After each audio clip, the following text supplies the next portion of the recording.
لە بواری زمان بەکاربێ ڕەنگ بە ئێوە پێتان خۆش نەبێ ئەو قسانەی من بۆیە من لە پێشەوە داوای لێبوردنتان لێکم کە لە دەرەوەی ئەو بازنە ئەوەی کە پێڵێن معریفیە ئەبستمۆلۆژیی قسە لەسەر زمانەکرێ لە کوردستان من لە دەرەوەی ئەو بازنەیە ئەمێ قسەتان بۆ بکەم پێشم خۆشەکە کە من شکا دایما ئەوەی کە گروپی کەم بین ئەتوانین گفتوگۆ بکەین بۆیە ئەمە ناو نانین کۆڕ ناوێنین چی سیمینارێکی گفتوگۆیی یا هەر گفتوگۆیەکی دۆستانە جا ئەگەر بوێ قسەی دڵتان بۆ بکەم نەک قسەی زار جیاوازەیەک زۆرە لە بینی ئەو دوو ژۆر قسەکردنیە قسەی دڵ قسەیەکە کە مێشکی شتیا بەشدارە ینی تۆ بیرکردنەوە و هزرین ئەیداتەوە بە دڵیا بە پێچەوانەوە ختورەیەک پرسیارێک لە دڵتا هەیە هی بە مێشک تحلیلێکی بۆ کاوەداتەوە بەڵام قسەی زار پەیوەندی بە وشەهێنان و بەکارهێنانی وشە زمانەوە هەیە لەسەر لێویش بەشێکە لە جەستەی ئێمە یعنی زۆر میکانیکی ترە ئێمە کە قسە بە لێ و زارەکەین میکانیکیانە قساکەین زمان لە ئاراستەی وەسیلەدا بەکارهێنین لە کاتێکا من حەزەکەم ئەگەر ئێوەش پێتان خۆش بێ قسەی دڵتان بۆ بکەم بۆ ئەوەی قسەکان بەرەنجامی بیرکردنەوە بن یا هاندەری بیرکردنەوە موافقن لەسەرەوە زۆر باشە جا با من لە پێشەوە هەندێ ینی سەرقەڵەمتان پێ بڵێم دۆخی زمان لە هەرێمی کوردستانە بە چەند دەلیلێک دۆخێکی زۆر خراپە یەکەم لەبەرەوەی قسەی زار و لێو زۆر زیایی کردووە ئێمە زمان بەکارهێنین لە هەموو ئاستەکانە و ئەمەش زەرەری لە چی داوە زمان لە ئاستی بیرکردنەوە ئەو قسانەی ئێمە دەیکەین لە ئێستەی هەرێمی کوردستان چ لە بواریەوەی پێوترێ حەقلی زانستی و چ لە دانیشتنی ڕۆژانەیانی ئەوەی کە پێڵین بەکارهێنانی پراکتیکیانە و ڕۆژانەی یانەی زمان حەزەکەم ئەو وشانەی بەکارهێنم من بە قەست بەکارهێنم ئەگەر لە وشەیەک تێناگەن پێم بڵێ ئەو مەبەستت چییە مەسەلەن کە ئەڵێم بەکارهێنانی پراکتیکیانەی زمان مەبەستم بەکارهێنانی ڕۆژانەی هەر کەسێکە بۆ زمان باشنی ئەم بەکارهێنانە واتە لە ئاستی فەردی و لە ئاستی دەست کۆیی یا جەماعی یا بڵین ڕەشۆچیە ئێمە زمان بە خراپ بەکارهێنی کەوتوینە دۆخی زمان کەوتوتە ئەمە لایەنێکێتی لە ئاستێکی تر ئێمە لە خوێندنگاکانمان و لە زانکۆکانمانە زمان تەنیا وەسیلەیە ئێمە چیەکەین توێژینەوە دەربارەی سێنتاکس و دەستوری زمانەکەین مامەڵە لەگەڵ زمان خۆی وەک سەرچاوی داهێنان ناکەین ئەمە خەتەرێکی زۆر گەورێت وانی تۆ زمانە کردووە بە مەتریاڵێک بە ئۆبژەیەک بە بابەتێک دێی لە دەرەوەی خۆت ئەو بابەتت هەڵبژاردووە کە زمانە کردوتە با بابەت لە کاتێکدا زمان چییە؟ زمان بابەت نییە زمان شوناسە گوێم لێ بۆ یەکێکتان باسی شوناستانەکە جیاوازی چیە لە بینەوەی کە ماڵین زمان بڵین شوناسە و زمان ئامرازە کە ئاڵین زمان ئامرازە ینی زمان ینی وەسیلەیەکە ئێمە بەکاری دەهێنین بۆ گەیاندنی بەبەستێک لێرەوە بۆ ئەوێ ئەرچی زمان لێرە تەواو دەبێت بەڵام ئایا زمان خۆی ئەمە ئەرچێتی نەخێر زمان خۆی ئامانجە واتە هەموو بەکارهێنانێکی زمان لە ئاستی خوێندنەوە نووسین گوێگرتن و هەر شێوازێکی تر زمان خۆی لە خۆیدا ئامانج و غایەتێکە کە ئەبێ ئێمە بزانین چۆن بەکارین بۆی ئەو غایەتە لەو هینە نزیک بینەوە واتە ئەو شتێک کە زمان بۆی دروست بووە لە ڕێەوە ئێمە دەری بڕین ئەویش چییە شوناسی ئێمە لێرە زمان وەکو شوناس جیاوازە لەوەی تۆ زمان بە لێ و بەزار بەکاربێنی یا مەسرەفی کەی یا بیکەی بە ئینسترومنتێک ینی وەسیلەیەک بۆ نمونەم قەڵەمە وەسیلەیەکە بۆ تۆمارکردنی زمان ئەم قەڵەمە بۆ من ئامانج نییە ئەوەی کە ئامانجە زمان خۆیەتی من لە ڕێی زمانەوە خۆم دەرەبڕم لە ڕێی زمانەوە شوناسی خۆم بەرجەستە ئەەکەم باشە شوناس لێرە یعنی چی ینی جیاوازە لەو هەوێیی لە گیرفانتانایە ئێمە هەمومان لە هەر یەکێ لە قۆناغەکانی ژیانمانە هاوڕێیان لە هەر وەختێکیش پرسیارتان بۆ دروست بوو بموەستێنن پرسیارەکەت بکەن. جیاوازی چییە لە بینی شوناس و ناسنامە یا لە بینی ID کارت لەگەڵ ئایدنتیتی؟ ئێوە دەزان جیاوازی چییە؟ ئەگەر پرسیار بکەم لە ئێوە هیچ قەت بیرتان لەوە کردێتەوە ئەم دوانە ینی ID کار ینی هەویە ئەحوال مەدەنی و هەویەی قوتابیەتی و هەویەی حیزبایەتی و ئەوانە، جیاوازی چییە لەگەڵ ئەوەی ئەڵین تۆ ئایدنتیتیت هەیە واتە شوناست هەیە؟ بیرتان لەوە کردێتەوە؟ جەناب قوتابی زانکۆی وانە ماستەرە خوێنی جەنابەت لەکوێ؟ بەڵێ لە زانکۆی سەلاحەدین. باشە هاوڕێی عەزیز دەستخۆش very good خوێنەری ینی زۆر باش جان ئەو لەڤلی پامنێری زۆر باشە جەناب جا سیرکە هەر یەکەمان ئێمە زمان لە مستەوای پیشەی خۆمان بەکارێنین بەڵام لە دوجاردا ئەوە زۆر مهمە ئێمە جیای بکەینەوە هەر یەکەمان بۆ ئەو ئیشەی کە ئەیکەین واتە ئەی زمان ئەخەینە خزمەت ئەو شوناسەی کە هەڵگرین بەڵام دەوری زمان یا با بڵین هەر یەکەشمان بە پێی ئەو پیشەی هەمانە زمان وەکو وەسیلە و ئامراز بەکارهێنین پەیامنێرێک بە جۆرێکی تایبەت بەکارهێنێ خوێنەرێک بە جۆرێکی تایبەت بەکارهێنێ فەلسەفەکارێک بە جۆرێکی تا و هەر یەکێ لەو پسپۆڕیانەی کە ئێوە ئەی خوێنن کەواتە زمان بۆ خۆی ئەتوانم بڵێم هینێکە وەکو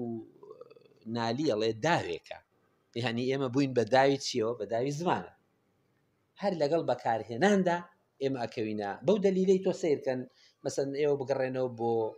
ئەو تیئۆریانەی کە قسە لەسەر شوناس یەکەمین شوناسەکانی مرۆڤ دەکەن بۆ مناڵکە دێتە دنیاوە یەکسە قیژەیەک لێدا لای فرۆیدەم قیژەیە جۆرێکە لە تەحەدا و یعنی جودابوونەوە هاواری جودابوونەوەی لە ڕەحمی دایک لە ئەمان بەرەو شوێنێک کە نازانین چییە و ئیلی ئاخری کەواتە لەوێوە زمان هینی خۆی هەیە یعنی معنای هەیە لە معناش زیاتر بەشێکە لە ئایدنتیتی ئێمە جیاوازی بینی شوناس و ئایدنتیتی یا پێناسە ID کارت لەگەڵ ئایدنتیتی ئەمەیە هاوڕێیان ID کارت شتێکی قانونیە تۆ لە ژێر دەسەڵاتی سوڵتەیەک دای لە هەر شوێنێکی ئەو دنیاە بێ سوڵتەی ئیداری جامعەکەتە لایەنی پیشەیەکەتە ئەو نەقابەیە ئیشی تیاکەی ئیلی ئاخری ئەو جەیشەی کە تیا تۆ ئەندامێکی ئەوە چیت دەداتێ ID کارتێکی خۆت دەداتێ پێناسەیە کە دەداتێ بۆ ئەو پیشێ بۆی تۆ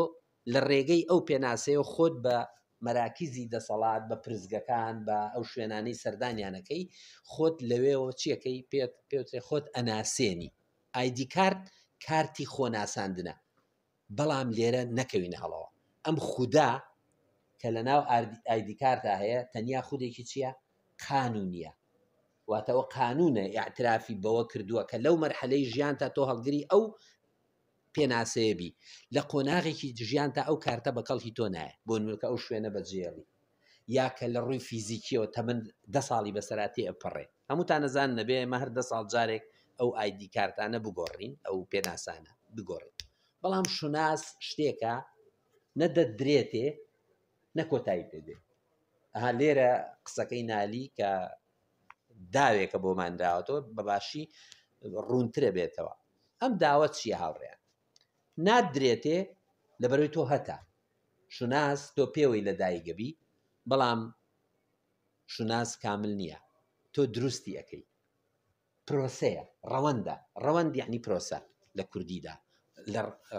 لە ڕەوان و ڕۆیشتن و ئەوانەوە هاتووە لە کۆچ و ڕەوەندایەتی ئەوانەوە ئێمە ئەتوانین وشەی پرۆسە یعنی سەیرورەیەکی هەیەنی لە بەردەوامیدایە ڕەوەندیش کۆچکردنیش بە هەمان شێوە کەواتە شوناس بە پێچەوانەی ناسنامەوە شتێک نییە بدرێتێ شتێکە تۆ هەتا پەیوەندی بە بوونی و کیانی خۆتەوە هەیە وەکو مرۆڤێک کە تۆ ئەم شوناست هەیە بەڵام نابێ وا تێبگەین کە ئەم شوناسی چییە شوناسێکی کامڵە بەعکسەوە بوونی ئینسان بوونێکی کامل نییە ئەسڵ ناتوانین بڵێن بوونی هەیە لای بوون خوازەکان ئێگزیستانسیالیستەکان بۆ نمونە لای سۆرین کێرکەگۆردی دانیمارکی لای هایدەگەر ئەڵمانی لای سارتەری فەڕەنسی و ئیلە ئاخری ئەو مەوجەیە لە فکری ئێگزیستانسیالیستی کە لە قەرنی حەڤدەوە هەژدەوە درێژە بێتەوە تا ئێستاش لەگەڵیدا بێ طبعا ئێستا لە ڕووی سایکۆلۆجیەوە علم نەفسی وەکو یالوم و ئەو جەماعەتە باش نییە ڕۆڵۆمەی و یالوم و ئانە زۆر گرنگن کە چونکە ئەوانیش متەئەسیرن بە فکری بوونخوازی بوونخوازەکان لە شتێکە زۆر هینن کە ئەڵێ هەویەتی ئینسان شتێک نییە پێمان بەخشرابێ شتێکە دروستیەکەین چۆن دروستیەکەین بەهۆی ئەو ئاوێنێ خۆم بینیۆ بزانین زەلامێکی ترە بەهۆی ئەو چیەوە دروستیەکەین مەسەلەن با ئەمە بکەم بە پرسیار ئێوە پێتان وایە ئەمە چۆن شوناسی خۆمان دروست دەکەین ئەوە زانیمان کارتی شوناساییمان دەدرێتێ وانە بەپێ ئەو موسساتەی کە تیاین کارتی شوناسایی بۆ نمونە ئەمە کارتی شوناساییەکی منە ئەمە بۆ نمونە ئینی شۆفێریە باش نییە لە تەمەنێکدا تۆ بۆ تێ ئەمە هەد بێ بۆ ئەوەی دەسەڵات کە ئەمەی پێبەخشیوی لەو شوێنەی کە ئەڵێ بوەستە مۆڵەتەکەتم بەرێتەوە ئەمەی دەدەیتێ ئینە ناڵێت تێپەڕی باش نییە یا سزاد دەدا کەواتە ئەمە شتێکی قەراردادیە یعنی بڕیار لەسەر دراوە بۆ ماوەیەک ئەدرێتێ و دوایی قابلی تازەکردنەوە و لێسەنەوە و ئەو شتانێ بەڵام شوناس شتێک ئێمە خۆمان دروستیەکەین ئێمە نا خود تاکە کەس دروستیەکە چۆن دروستیەکە هەوڕێ بەڵێ دەم خۆش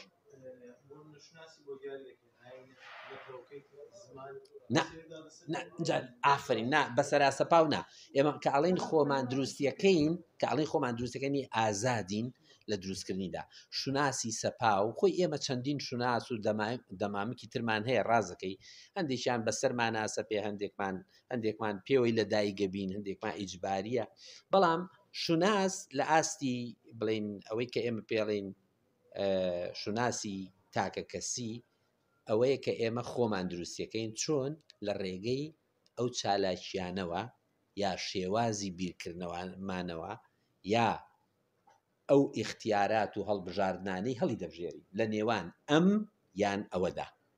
ئێمە ئەو کاتەی هەر هەڵبژاردنێک دەکەین لە بینی ئەوەی شوو بکەم یا نەیکەم هەر هەڵبژاردنێ بکەی یعنی تۆ شوناسێک هەڵەبژێری هاوسەرگیری بکەم یا نەیکەم ڕەفاقەتی فلان بکەم یا نەیکەم ئەمە ئەو ساتەوەختانن کە ئێمە بە ئازادی هەوڵ دەدەین ئەو شوناسەی خۆمان دروستکەین و ئەتوانم بڵێم شوناس شتێکە بە بەردەوامی ئێمە لە هەوڵی دروستکردنی داین لە هەوڵی بیرازکردنی داین کە بزانین لە شوێنێ شوناسمان بەر شتێک دەکەوێت خێرا دەستکاریەکی یەکەین حتا مەسەن لە بەکارهێنانی زمانە من هەڵەیەکەکەم خێرا هەوڵێم ڕاستیکەمەوە ئەڵم داوای لێبوونەکەم بەبەستم ئەوە نبوو مابەستم ئەوە بوو کەواتە ئێمە بەردەوام خەریکی دروستکردنی شوناسی خۆمانین و ئەمەش یەکێکە لە خاڵە هەر جەوهەریەکان کە پەیوەندی بە زمانەوە هەیە زمانی ئێمە هەڵگری شوناسی ئێمەیە پێم وایە ئیمامی عەلیە و دوایش فەیلسوفانی وەکو مێشێل فۆکۆ ئەم قسەیان دووبارە کردوتەوە ئەڵێ چی ئەڵێ مرۆڤ خۆی لە زمانیدا هەشارداوە المەرء ئینسان المەرء مەخبوء تحت لسانه واتە مرۆڤ لە ژێر زمانیدا مەبەستیەوە نییە ینی لە ژێر زمانیدا بەڵکو زمان خۆی دیسان هەرە گەڕێمە بۆی نالی داوێکە تۆ چۆن بەکاریبێنی ئاوا خۆت ئەناسێنی باش نییە کەواتە زۆر بە کورتی کەسایەتی ئەو قەبارە جیسمیەی ئێمەیە کە لە ڕێگەیەوە ڕەفتارەکانمان بەرجەستە ئەبن بەڵام شوناس پەیوەندی بەو هەویەتەوە هەیە کە لە ناو ئەم کەسایەتیدایە واتە کەسایەتیمان بەشە دەرەچیەکەی شوناسی ئێمەیە شوناسی ئێمە بەشە جەوهەریەکەی یا ناخەچیەکەی شوناسی ئێمە بەنسبەت بۆچی وتم دۆخی زمانی کوردی دۆخێکی زۆر خراپە لە هەموو ئاستەکانە. لەبەر ئەوەی ئێمە لە سێ شتی زۆر ئەساسی کە پەیوەندیان بە زمان و شوناس و بەردەوامی زمانەوە هەیە دوور کەوتوینەتەوە. یەکەمیان ئێمە بە کوردیەکی باش نانووسین ئێستا لە هیچ مستەوایەکە. دووهەمیان ئێمە ناخوێنینەوە. سێهەمیان ئێمە باش بەکاری ناهێنین. واتە وەجگە لەوەش ئێمە باش گوێ ناگرین. واتە گوێگرتن پەیوەندی بە ئەوەیە کە تۆ لە دەرەوە لە دوورەوە دەنگێک دێتۆ لێرە تەحلیلیەکەی. ئێمە ئەوەشمان لە دەست داوە. کەواتە ئەو چالاکیانەی کەوا دەکەن زمان ببێتە بەشێک لە شوناس و گرنگی خۆی لە کۆم بۆ ئینسان بەرجەستە بکە یا بەرجەستە بکرێ، ئێمە ئەوانەمان لە دەست داوە و ئەمە دوای دێمەوە سەری. بەڵام خاڵێک تر ڕوویاوە بە تایبەتی لە سەدەی 20ەمە بەداخەوە ئێمە هەموو شتێکمان بە زانستی کردووە. واتە زانستمان وەکو قەداستێک وەکو لەحظەیەکی مقدەس تەماشا کردووە و زمانیشمان بە زۆر خستۆتە ژێر چیەوە پێوەرە زانستیەکانەوە. ئەمە بۆتە چی؟ ئەمە بۆتە ئەوەی لەو کاتەوە کە زانکۆکانی کوردستان هەن و بەشەکانی زمانی کوردی و پسپۆڕانی زمانی کوردی هەن، زمانی ئێمە لە جیاتیەوە وەک چالاکیێکی ئازاد کە تاکە کەسان لە کۆمەلگادا هەڵگرنی و لە ڕێەوە هەویەتی خۆیان دروزەکەن بۆتە چی؟ بۆتە زمانێک کە بە زۆر خراوەتە قاڵبێکەوە کە یەک ڕەهەندی زمانی بەلاوە گرنگە، ئەویش دەستور و ئەوەی کە پێوترێت سێنتاکس و نازانم ئەها سەیری نامە و ماستەرنامە و دکتۆرانامەکان بکەن لە کوردستانە جاری لە بواری زمانی کوردی، جاری وایە لە معنای سەرناو و سەرباسی ماستەرنامە و دکتۆرانامەکە تێناگەی، هەر تێناگەی. ئەزانی کەواتە ئەو شتەی کە لەوێ دەنووسێ ڕاستە پێویستە بۆ تێگەیشتنی پسپۆڕانە لە زمان، بەڵام ڕنگدانەوەی لەسەر زمان وەک بەشێک لە پێکهێنانی شوناسی ئینسانەکان تاکە کەسەکان لە کۆمەلگادا لە ژیانی کردەییدا لە ژیانی هزریدا نییە. زمان بە زانستی بکرێن ڕەهەندی زانستیانە و لێدانەوەی زمان بە کێشەکە کە باسی کرد ئەوەیە تەنها خۆیان بە چەند بابەتێکی زمانەوانی دیاریکراوە سەر قاڵکردو پێشژەرانیانە بۆ نەتۆژینەوەی سۆسیۆلینگویستیکمان سایکۆلینگویستیکمان زۆر کەمە. بەڵام ئەگەر لە شوناسی کەسیش پۆڵیتەوە هەرە بێ بە زانستانە لێ بپۆڵیتەوە بە شێوەیەکی سیستەماتیکانە. نمونە یعنی ئەگەر من بێ بزانم کورد هەستی چۆنە لەگەڵ شوناسی خۆیان وەکو زمانی کوردی یان بە چ دیدگایە گەڕوانە لە زمانی ئینگلیزی کە ئێستا زمانێکی زۆر بەربڵاوە هەرێ بێ بە مێتۆدی زانستی بێت کۆڵینەوە. جا کێشەکەی من دقیق لەگەڵ ئەم کەلیماتانە میتۆدی زانستی و زانست و ئەکادیمیەت. ئێمە نزیکەی تقریباً وا بۆ 100 ساڵە چێ لە هەرێمی کوردستانە ئەمەی کە پێڵێن بەشی عێراق لعنەت الله عەلا عێراق 100 ساڵە ئێمە شەڕی زمانەکەین. ئەم شەڕی کێ بووە؟ شەڕی تاکە کەسەکان لە ناو خۆیان نەبووە، شەڕی پسپۆڕەکانی زمانی کوردی بووە، شەڕی لەهجەکانی پسپۆڕەکان بووە کە لە لەهجەی شێوەزاری جیاوازەوە هاتوون و ئەم شەڕیان ویستووە بخەنە ناو ئەکادیمیاکانی کوردستانەوە بە ناوی زانستەوە. لە کاتێکا جەوهەری زانست کێشە چارەسەرکەرە نەک کێشە دروستکرد. ئەمە خاڵێکا بێت لە بیرمان نەچێت. بۆیە سایکۆلۆژیای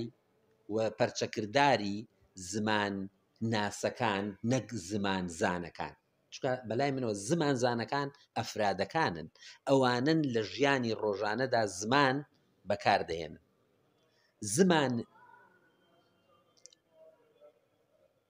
ناسەکان پسپۆڕەکان هەر یەکەی لە باگراوندێکی کولتوری ناوچەگەری خۆیەوە هاتووە و ئەمە ئێمە ئەم شەڕی ئەم شەڕە دەروون ناسانەیە سایکۆلۆجیانەیە شەڕە بڵێم چییە هاتۆتە ناو یعنی بۆتە بەشێک لە شەڕی زمانیش بەبێ ئەوەی زمانی ئێمە لەم ناوچەیەدا گەشەی کردبێ بە دەلیلی ئەوەی هیچ یەکێک لەو سەرچاوە زانستیانەی کە مامۆستایان بەرهەمیان هێناوە نەبوونەتە پێوەر بۆ پێشکەوتنی زمانی کوردی ئەوانەی لە دەرەوەی زمان ناسی زانستیەوە ئیشیان لەسەر زمان کردووە بوونەتە پێوەەر بە دەلیل ئەوەی کە مەسعود محەممەدی ڕەحمەتی زمانی نەخوێندووە بەڵام بۆتە مەرجعێکی زمان ناسیانە لە ناو زمانی کوردیە بە دەلیلی ئەوەی کە شاعیرانی کلاسیکی ئێمە هیچیان زمان ناسیان نەخوێندووە لە بەشی کوردی دەرنەچوون بەڵام بوونەتە سەرچاوە بۆ گەشەی زمانی کوردی بە دەلیلی ئەوەی کە خودی زمان ناسە کووردە پسپۆڕەکان هەر لە دوای 50 و 60ەکانەوە وەختی قسە لەسەر دروستی زمانەکەن ئەگەڕێنەوە بۆ ئەو کەسانەی کە خۆیان بە زمان زان و ئەوانە لە قەڵەم نەیاوە بە زمان ناس لە قەڵەم نەیاوە ناوتوێن پسپۆڕی زمانی مەسا هەژار وای نەوتووە هێمنی مکوریانی وای نەوتووە باشە سافی هێرانی نەیوتووە من زمان زانم زمان ناسم شاعیر بووە بەڵام ئێمە لە جەوهەری زمانی ئەودا پێوەەر بۆ زمانی کوردی دەدۆزینەوە هەروەکو چۆن بۆ شاعیر و نووسەرانی تر بۆچی لەبەرەوەی ئەم ژانرە قەدیمیە کۆنانەی ئێمە لە کانیاوێکن بۆ زمانی ئێمە زمان زانانی ئێمە کارێکیان کرد بەهۆی ئەم شەڕە ئەکادیمی و بەناو زانستیانەوە کارێکیان کرد کە ئێمە بە ڕێژەیەکی زۆر لەو سەرچاوانەی زمانی کوردی دوور بکەوینەوە بە دەلیلی ئەوەی کە دراساتی شیکاری ڕاوەکاری لەسەر ئەدەبیاتی ئێمە زۆر کەمە بەخێر بێ هاوڕێز وەکو کاکە فەرمووی مامۆستای ئازیز فەرمووی ئێمە هیچ دراست گەلێک توێژینەوە گەلێک لەسەر دەروونناسی زمانمان نییە ئێمە لەسەر ئەنترۆپۆلۆژیای زمان یعنی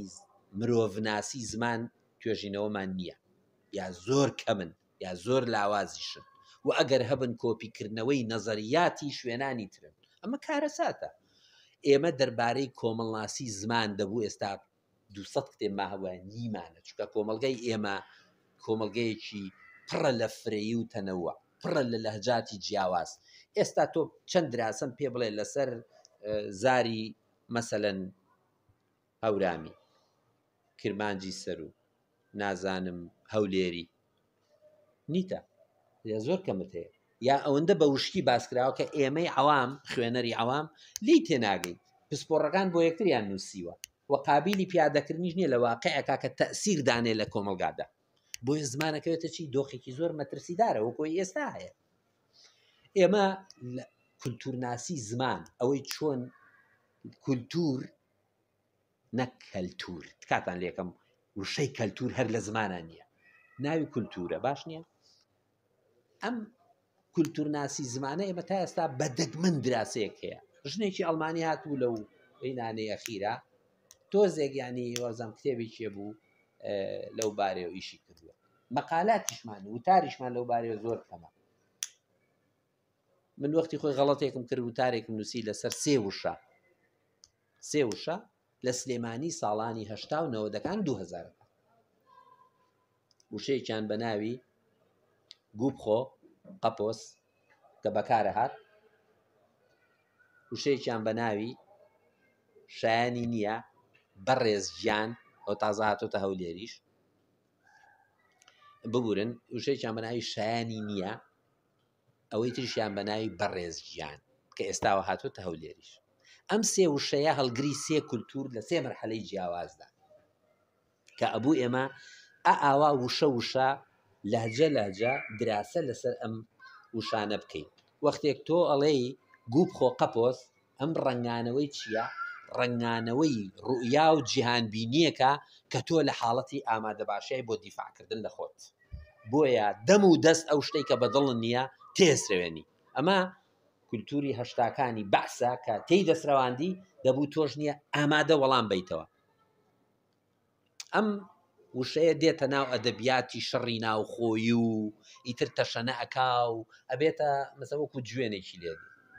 زۆر باشە گەورە بە مناڵی ئەڵێ ژن بە پیاوی ئەڵێ پیر بە گەنجی ئەڵێ ئەها ئیتر ئەبێتە بەشێک لە ئیمتیدادێک یا درێژبوونەوەیشی کولتوری شایانی نییە هی سەردەمی هەشتاکان و دوای سەرهەڵدانەوەی ئەوەی کە پێڵەن شۆڕشی نوێی وڵاتەکەمە یا گەلەکەمە. ئەمە ئەو کاتێ تۆ گیان فیدایانە ئەچی هاوڕێتیەکەی قوربانی ئەدەی ئامادەی تیا هەموو شتێک بکەی لە پێناوی چی ڕزگاربوون لە مۆتەکەی بەعس و داگیرکاری ئەوان. بۆیە کە من بە تۆڵێم سپاس توێڵی شایانی نییە، هەرچیەکم بۆ کردووی شایانی ئەوە نییە سپاسم بکەیت کوڕە من کردومە لەبەر بڕوان پێێتی ها کولتور چۆن هاتۆتە ناو زمانەوە یا زمان چۆن گزارش لە کولتور دەدا. شتێکی تر لە 2000ەکانە سەری هەڵا ئەمەی بەڕێزگیان. ئەگەر ئێمە لە ڕوانگەی کولتورناسی زمانەوە سەیری ئەم گزارەیە بکەین بەڕێزگیان بە معنای چی بەکار بۆستم یا بەردەوام دەوڵا قەترە ئاوێکیش هەبووە خۆش هاوڕێیان کەی گزارەیەکی وەکو بەڕێزیان سەر هەڵەیە بڕۆرە فامیلی مۆڵ بڕۆ ماجدی مۆڵ بڕۆرە هەر شوێنە لەم شوێنە نەیکە نەوعێ لە کولتوری نوێ تیابینی کولتورێکەی ئێرە نییە بەڵام هاتووە. بەڕێزیان یعنی چی؟ بەڕێزیان یعنی تا ئەو شوێنەی کە من ئامادەم گوێ لێگرم گوێ لێگرم بەس لەو شوێنەوە کە تااقەتم نەماڵم بەڕێزیان ناوی تۆ نایەنم ناوی شخصی نایەن ناڵم ئازاد ناڵێم ئاشتی ناڵم فڵان ئەمانە نە ئەڵێم بەڕێزیان. تۆ سەیری بەرنامە حیواریەکان بە حساب حیوار گفتوگۆ ئامێزەکانی ناو تەلەڤیزۆنەکان بکەن چۆن وشەی بەڕێزگیان وەک سیلاحێک بۆ بێدەنگکردنی بەرامبەر بەکارهێنرێ یعنی قسە نەکەی بەسەیتر بەڕێزگیان کەواتە هەر قۆناغا لەگەڵیدا کولتورێک سەر هەڵدەدا و زمانیش بەشێکە لەم کولتورە و تعبیریشی لێەکە. کەواتە ئێمە لەو ڕۆژەوە ئێمە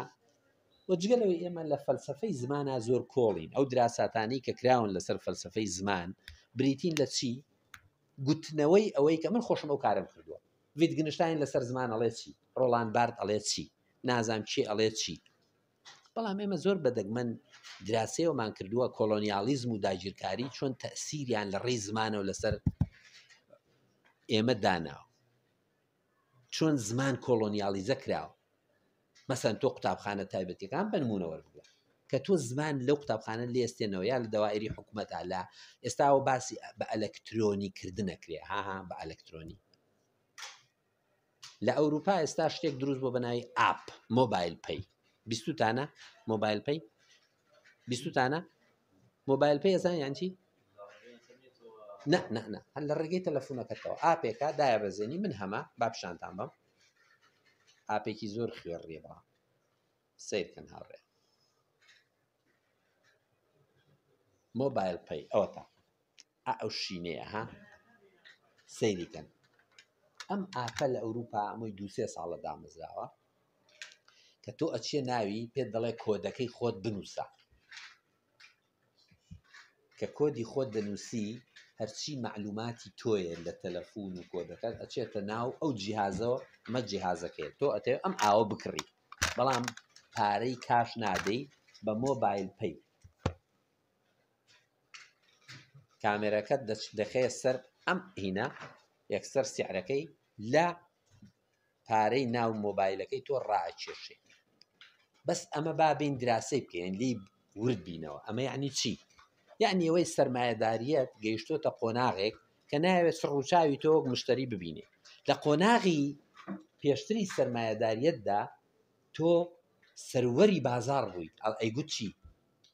لە مارکێتەکان بە گەورەیە نووسرا مشتری خودای ئێمەیە مشتری هەموو شتێک لە پێناوی مشتریدا پێ بکەنن با مشتریەکان دڵیان خۆش بێت. ها ئەخلاقی بازار چۆن ئەگۆڕێ لە ماوەی کەمتر لە 10 ساڵ بۆ 15 ساڵ. ئێستا سەرمایەداریەت بە حەدێک شەبەکاتی خۆی فراوان کردووە کە مۆبایل پەی بۆ داناوی ئەڵێ من پێویستیم بە تۆ نییە وەک زاتێک وەک بکەرێک وەک مشتریەک تۆ ڕۆڵی شوناسی مشتری بوونن لە دەستداوە بۆ سەرمایەداریەتی جیهانی. ئەی ئێستا تۆ چیت؟ تۆ ئاپێکی ئەگەر ئەو ئاپەت نەبێ ئەوە کاش ئێستا عیبە کاش بەکاربێنی پارەی لە گیرفان دەربێنی ئەوە یەکەم لە ڕووی ئیجتیماعی و ئابڕوو دەچێ دوو یەکسەر ئەزان تۆ غەریبەی ئەگەر ئەوەت نەبێ. دووهەمینیش ئەڵێ من پێویستم بە تۆ نییە دەم و چاوی تۆ بێتە بەردەم لە دوورەوە تۆ پارەکەت بدە و تاو شتەکەت بۆ نێرمە ماڵەوە.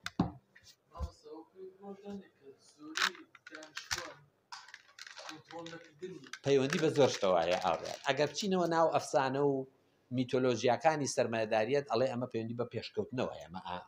حاڵەتێکی پێشکەوتنە.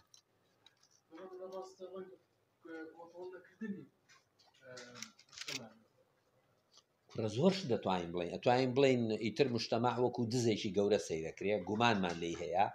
ئەو مشتریە بە ڕێزەی کە بازاڕی لە بیدایەتی تەریخەوە هێنابوو بۆ ئەم قۆناغا ڕێز لێ گیراو بوو ئێستا ئەو ڕێزەی خۆی لە دەست داوە کەواتە ئێمە شتێک جیهازێک دروست دەکەین بۆی فاسیلەیەک ببێ لە بینی مرکزی فرۆش و لە بینی مشتریدا پێویستمان بە مشتری نییە مشتری بۆ ئێمە مهمیش نییە چێ سەجێکی ئەگەر فێریکەین چۆن ئەو مۆبایل پێ بەکارێنێ بەکارێنێ کەواتە لێرە شت زۆر ڕوویاوە تۆ لەوە سەیریکە لەوە سەیری مەکەمە پێشکەوتنە ئێمە لە هەرێمی کوردستان بە حکمی ئەو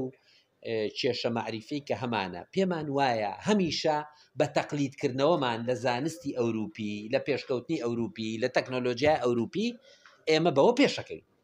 زانست هاوڕێیان بۆی بێمە سەر قسەی ئەسڵێکە زانست شتێک نییە تۆ لە دەرەوە بێنی زانست لە ناو کتێبەکاندا نییە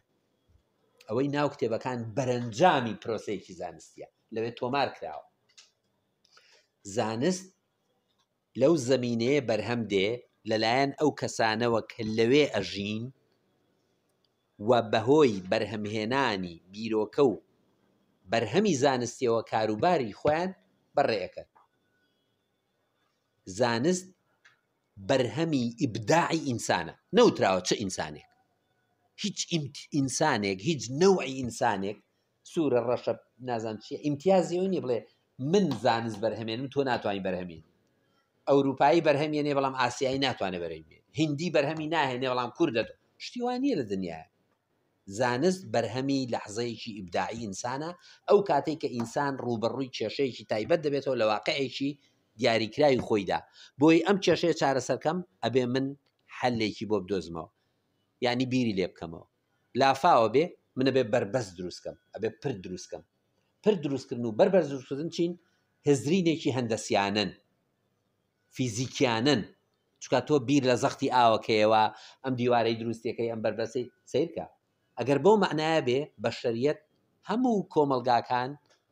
بەرهەمهێنەری زانستی تایبەت بەخۆیان زانست بە معنای ساینس ئەوەی لە ئەوروپا 300 ساڵ لەمە پێش بەرهەم هاتووە لە دوای ڕەنیسانسەوە ئەمە ساینسێکی چییە ئێمە پێڵین زانستی مۆدرنی ئەوروپی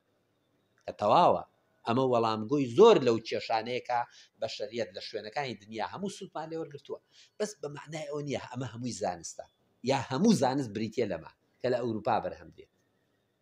بە بڕای من ئێمەش زانستمان هەیە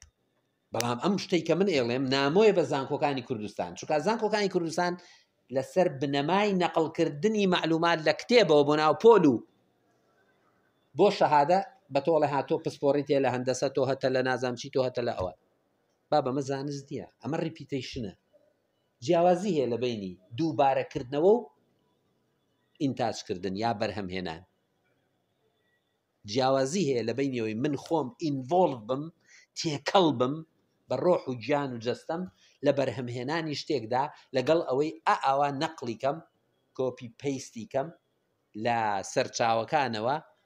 بۆ مامۆستایانی ئێمە ئەوەندە تەشی دەکەنەوە ئەڵێ سەرچاوە بەکاربێن بۆ ناڵێ خۆت بیرکەرەوە بۆ بیرکردنەوەی ئازاد لە سیستەمی ئێمەدانی ئەمە کێشەی گەورەی بۆ دروست کرد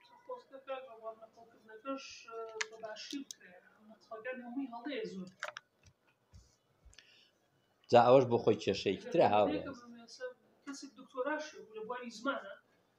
بەڵام ئەوت بایلنگۆڵ کەسێکە دووسمان بزانێ دانیکەن ئیلاوە ئینگلیزی بەدەن ئینگلیزی نەبێ زمانەکەیتیانەوە بایلنگۆڵ نیە جا ئەم عەبدایەتیە بۆ زمانی ئینگلیزی کە خۆی زمانێکی میلیتاریانە و تیجاریانەیە ئەمە ئێمەی دەستخەڕۆ کردووە تۆ ئەمڕۆ لە هەموو بڕیاردەرەکانی وڵات پێت دەڵێن زمانی ئینگلیزی زمانی ئینگلیزی تۆ هەر شتێک خوێند بێ ئەبێ زمانی ئینگلیزی کۆمپیوتەر بزانی واتە دوو وەسیلەی کە سەرمایەداریەت خستوێتە سەر ناو مێشکتەوە ئەبێ ئەو دوانە بزانی ئەگەر نەیزانی تۆ هەر شتێکت خوێن بێ چەند زیرەک بی چەند ئیبداع بی هیچ قیمەتێک نییە قیمەتت بۆ ناهێڵنەوە بەڵام ئەمە تاکەی بەردەوام بێ ئەمە تاکە بەردەوام نابێ چکە هەر لە چلەکان و سیەکانی قسەدەی بیستەمەوە کۆمەڵێ زانای ئەوروپی لەوانە پاوڵ بۆنمە فایرابند کە فەیلسوفێکی زانستە شتی کردوتە سەر ئەم سایەنسەی لە ئەوروپاوە هەیە بڕۆن بەرهەمەکانی بخوێنەوە بزان هەر لە باشلارەوە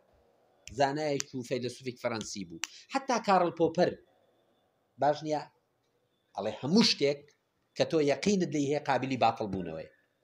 یعنی قابلیەوەی کە بەدرۆ بخرێتەوە زانست شتێک نییە بۆ ئەبەد و بۆ هەمیشە بمێنێتەوە زانست جۆرێک لە بەرهەمهێنانی شوناسە لە لەحزەی ئێستادا ئەگەر بوەستی لە بەرهەمێنانی ڕادەوەستێ کۆتایی پێدێ شتێکی کە جێگەیەگرێتەوە بۆیە زانست مقدەس نییە هاوڕێیان بەڵام لە زانکۆکانی ئێمە لە خوێنی باڵا ئێمە لە سیستەمی فێربوونی ئێمە زانست کراوە بە شتێکی مقدەس هەر بۆیشە مناقەشەی زانستی ناکەین هەر بۆیشە ئێمە نەقڵ دەکەین لە جیاتی ئینتاج بکەین و ئەمە کێشەی گەورەی بۆ دروستکردن ئەمە بەسەر زمانیشە تەطبیقە بێ خەتەرەکە ئالێرەدایە یعنی ئەگەر بڵین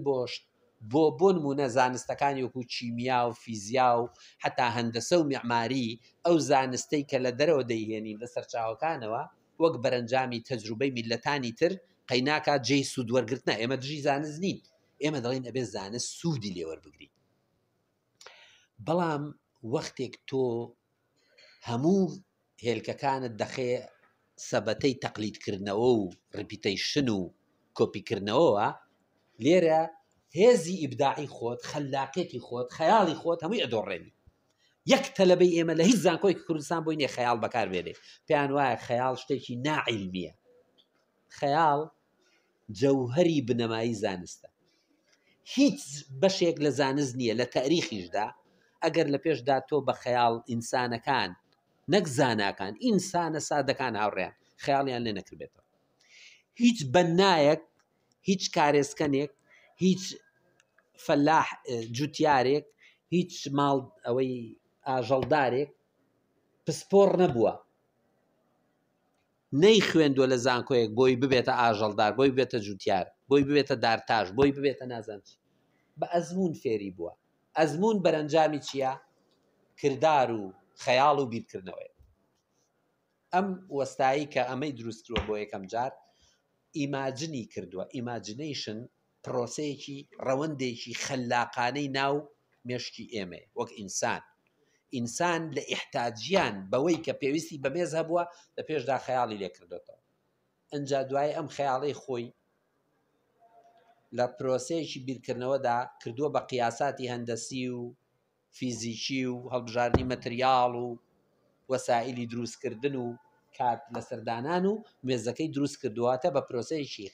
لە پێشە ئیماجینەیشن ئەنجا عەقلی ئەنجا مێزێکی کۆنکرێتی بەبێ ئەوەی پسپۆڕ بێ بەڵام بە ئەزمون ئەم کارەی کردووە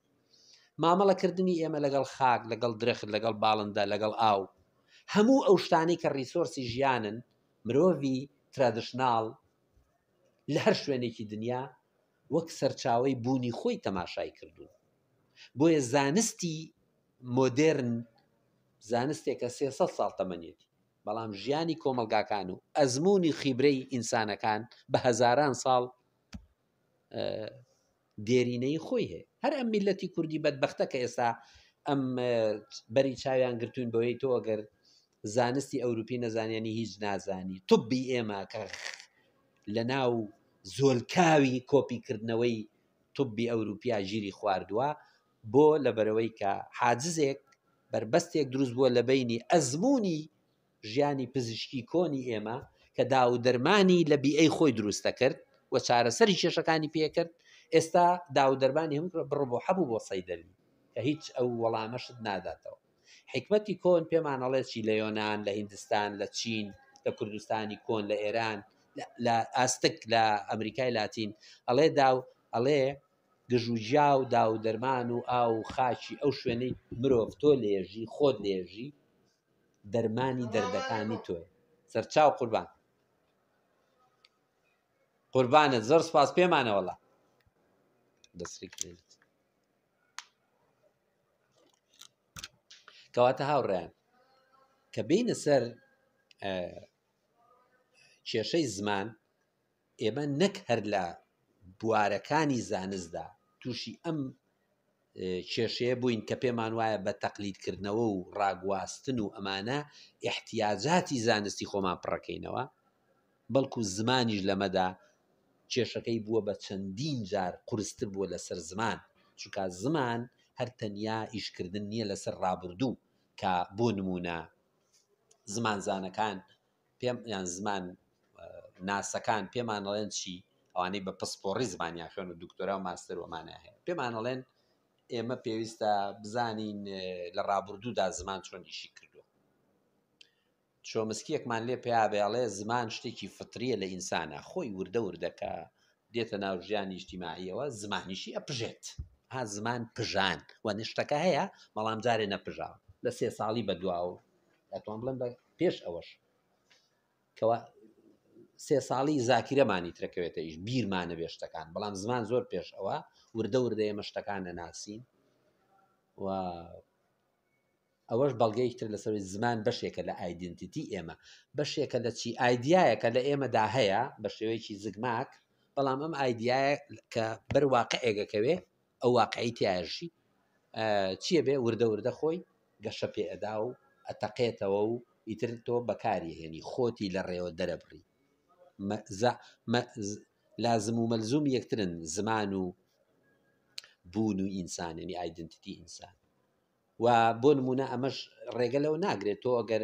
لە کوردستان لە دایگەبی بەڵام لە وڵات پێش ئەو تەمەنی کە زمان دەپژێ لە وڵاتێکیکە گەورابی زمانی ئەو وڵاتە بۆ دەبێتە زمانی لەوێ بە زمانی ئەو وڵاتە زمانت دەپژێ، واتە مەشتێکی جەبری نییە تۆ کە کورد بووی ئیلا ئەوی بە کوردی زمانە بپژێ، لەوانەیە لەوەش بیئەیەکی ترا یا بە لەهجەی بڵین ئەوەی کە پێڵین ناوەڕاست بێ، ئەوەی کە هەولێر و سلێمانیمە قسەی پێەکەی تۆ بە مناڵی لە پێش ئەو عمرەیە بڕۆرە منتیقەیەکی تری جوغرافی کە شێوەزارەکەی جیاوازە هینی ئەوەیەگری تەواو، ئەمە کفرێکی تیان نیەواتە زمان شتێکی جەبری نییە، بەڵکو زمان خدا پێداوێک یا ناوی بنێ شتێکی سروشتی ئازادانەیە، ئەبێ ئازادیەک هەبێ بۆی ئەمە تیا بڕاست. زمان هەر بەتەنیا گزارش نییە لە ڕابردووەکەوەی لە دەستوری زمانە سەی دەکرێت بە لێشاو ئێمە لەو بارەیە کتێبمان هەیە لەسەر ئیتر نییە هەموو بلایەنە تەکنیکەکانی دەستوری زمان، بەڵام ئەمە هیچ ڕەنگانەوەی لەسەر واقع نەبووە. زمان تەنیا لە ئێستاشدا نییە کە کارایی خۆی هەیە، بەڵام بەڵکو زمان گرنگیەکەی لەوەدایە تۆ چۆن لە ڕێی زمانەوە داهاتوو دروست دەکەی، تەخەیول، چونکە ئەوەی کە تۆ تەخەیولەکەی واتە لە خەونی پێوە بینی دوجار لە ڕێی زمانی شەوە گزارشتی لەکەی. گۆران لێرە هینێکی بۆ داناوین هەرچەند نەکەم ئەو خەیاڵەی پێی مەستم بۆم ناخرێتە ناو چوارچێوەی هەڵبەستم، ناو چوارچێوە خەیاڵ ناچێتە ناو چوارچێوە، پێویستی بە شتێکی چیە ئازاد هەیە. خۆی گۆران شعرە نووسێ بە شعر فۆرمێکی ئازادانەی دەربڕینە، بەڵام دوجار کە ئەڵێن شعر ئەوە چوارچێوێکمان بۆ دەستنیشاک، یان جیامان کردەوە لە ناشعر، بۆ نمونە لە مێژوو، لە دەقی مێژووی یا لە ئەفسانە یا لە پەخشان، کەواتە لە ناو زمانیشدا کۆمەڵی چوارچێوەمان هەیە. بۆیە زمانی کوردی کە من ئەڵێم لە دۆخی زمانی کوردی دۆخێکی خراپ تێکەوتووە لەبەرەوەی لەلایەکەوە لە بەشەکانی زمان بچووک کراوەتەوە بۆ سەر ئاستی دەستوری زمان و ئیتر ئەو مەسایلانەی کە لە ناو دەستورە نەحوی زمان و چی ئەو شتانە. بەڵام ئێمە لە ژیانی ڕۆژنامەماندا لەو گوندانەی کوردستان دایکانمان کەسوکارمان هاوزمانەکانمان زمان بەڕاستی بەکارەهێنن بەبێ ئەوەی بیر لەوە بکەنەوە ئەبێت دەستورێک فێر بووبن. هیچ کەسێک لە ئێمە لە پێشەوە دەستور فێر نەبووی. ئەم بەزانستیکردنی زمانە لە ڕێی چوونە ناو وردەکاریەکان و ئەزمونکاری و بەکارهێنانی میتۆدی زانستی ئەوروپی وای کردووە ئێستا هەر لە ژێر سایی ئەم مامۆستایانە هیچ دوو مامۆستایەکی زمانی کوردی ڕێیان وەکو یەک نییە لەسەر زمانی کوردی. لە هیچ کاتێکی لە بیستەکان بەدواوە ئی سەدەی بیستەم هیچ دوو مامۆستایەک هیچ دوو خاوەن ڕێیەک لەسەر زمانی کوردی ئەگەر لەناو یەک لەهجەشدا بوون ڕێیان لەسەر زمانی کوردی وەکو یەک نییە هەمیشە ئێمە لەناو شەڕێکی ناوخۆی زمانیدا بوو بەڵام زۆر بەدەگمەن ئێمە دراسەی زمانمان لە ئاستی واقعدا کردو هاتووین نەزەریات و ئەو سولەمانەی زانستی ئەوروپی بۆ دراسەی زمانمان بەکارهێناوە ینی کۆپیمان کردێتەوە بەبێ ئەوەی بیری پێ بکەینەوە خۆی مهمەکە لەوایە تۆ بیری پێ بکەیەوە لێرە من ئەو خاڵەتان بیرەخەمەوە قسەکان واتێ نەگەن من دژی زانستم من دژی کۆپیکردنەوەی زانست بە کۆپیکردنەوە تۆ زانست بەرهەم نایانی بەڵام بێ بیری پێ بکەیەوە بیگونجێنی لەگەڵ واقعی حاڵی خۆت ئەمە کێشە گەورەکەی ئێمە کەواتە ئێمە تێگەیشتین یەکەم زمان ئامراز نییە بۆ خۆی چییە بۆ خۆی مەبەستە مەبەستەکە چییە زمان بەشێکە لە ئایدنتیتی ئێمە و نمونونەکانی بۆم ڕوونکردنەوە پەیوەندی بەو لایەنانەوە هەبوو چونکە ئەمە خودی ئێمەیە ئەمە خودیەتی و ذاتی ئێمەیە لە ناو زماندا بەرجەستا بێ کەواتە زمان هەمیشە کێشە ئەساسیەکەی ئێمێ لە زانستە عینن شتە مەسەلەن تۆ دکتۆرەکان ئەبێ بتوانن بە زمانی خۆیان بە زمانی خەڵق گزارش لە ئەوەکەی خۆی بدا لە پیشەکەی خۆی بدا وإلى آخره نووسەرەکانت ئەم کێشەیان هەیە فەیسبوک بەکارهێنەرانی فەیسبوکت کێشەی هەیە قسەکەرانت مەلاکان واعیزەکان ئەمانەی تەرویجی ئاینەکەن هیچیان زمان نازانن پەرلەمانتارەکانت سیاسیەکانت یعنی زمان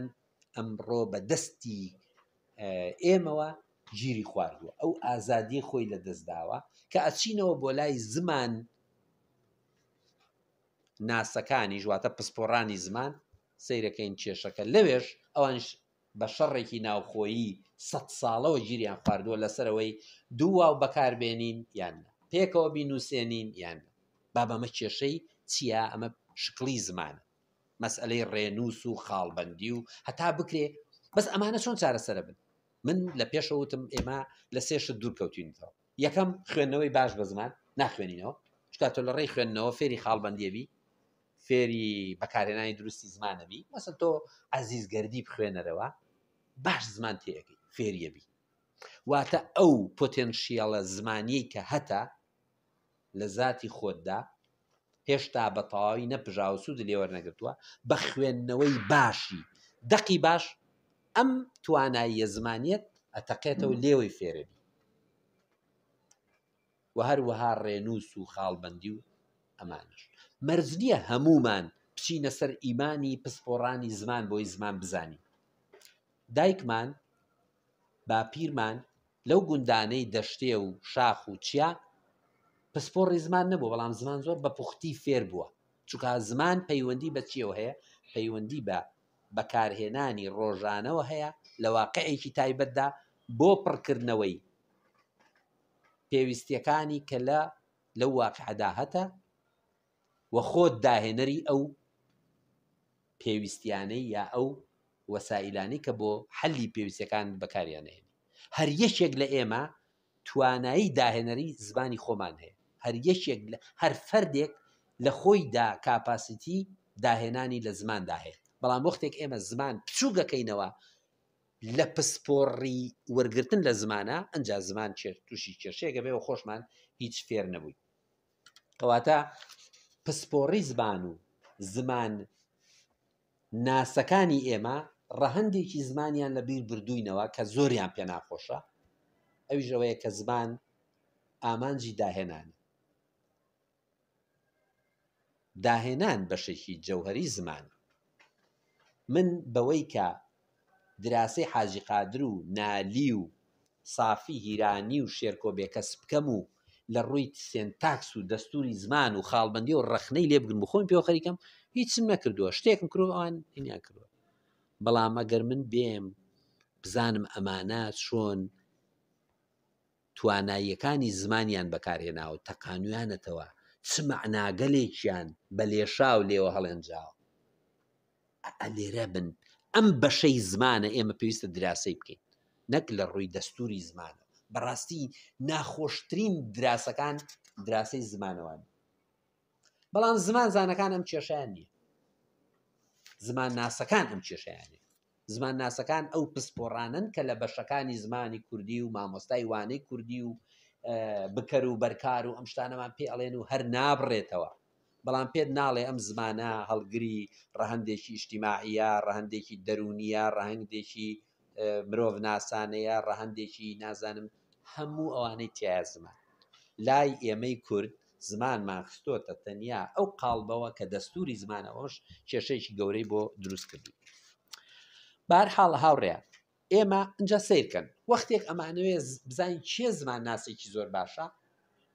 یا زمان زانێکی زۆر باشە ئەچینەوە بۆ جزیری و ئەحمەدی خانی و فەقێ قایەری هەمەوەند و مەولەوی و نالی و مەحوی و ئەمانە خۆ زمانیشان پڕە لە وشەی عەرەبی بەڵام دەستگای زمانیان کوردیە مەسەن نالیەڵێ چی کانی دەزێن بە ئاو درەخت ئاوسن بەبا شایی بەهارە بولبولە داماد و غونچە بووک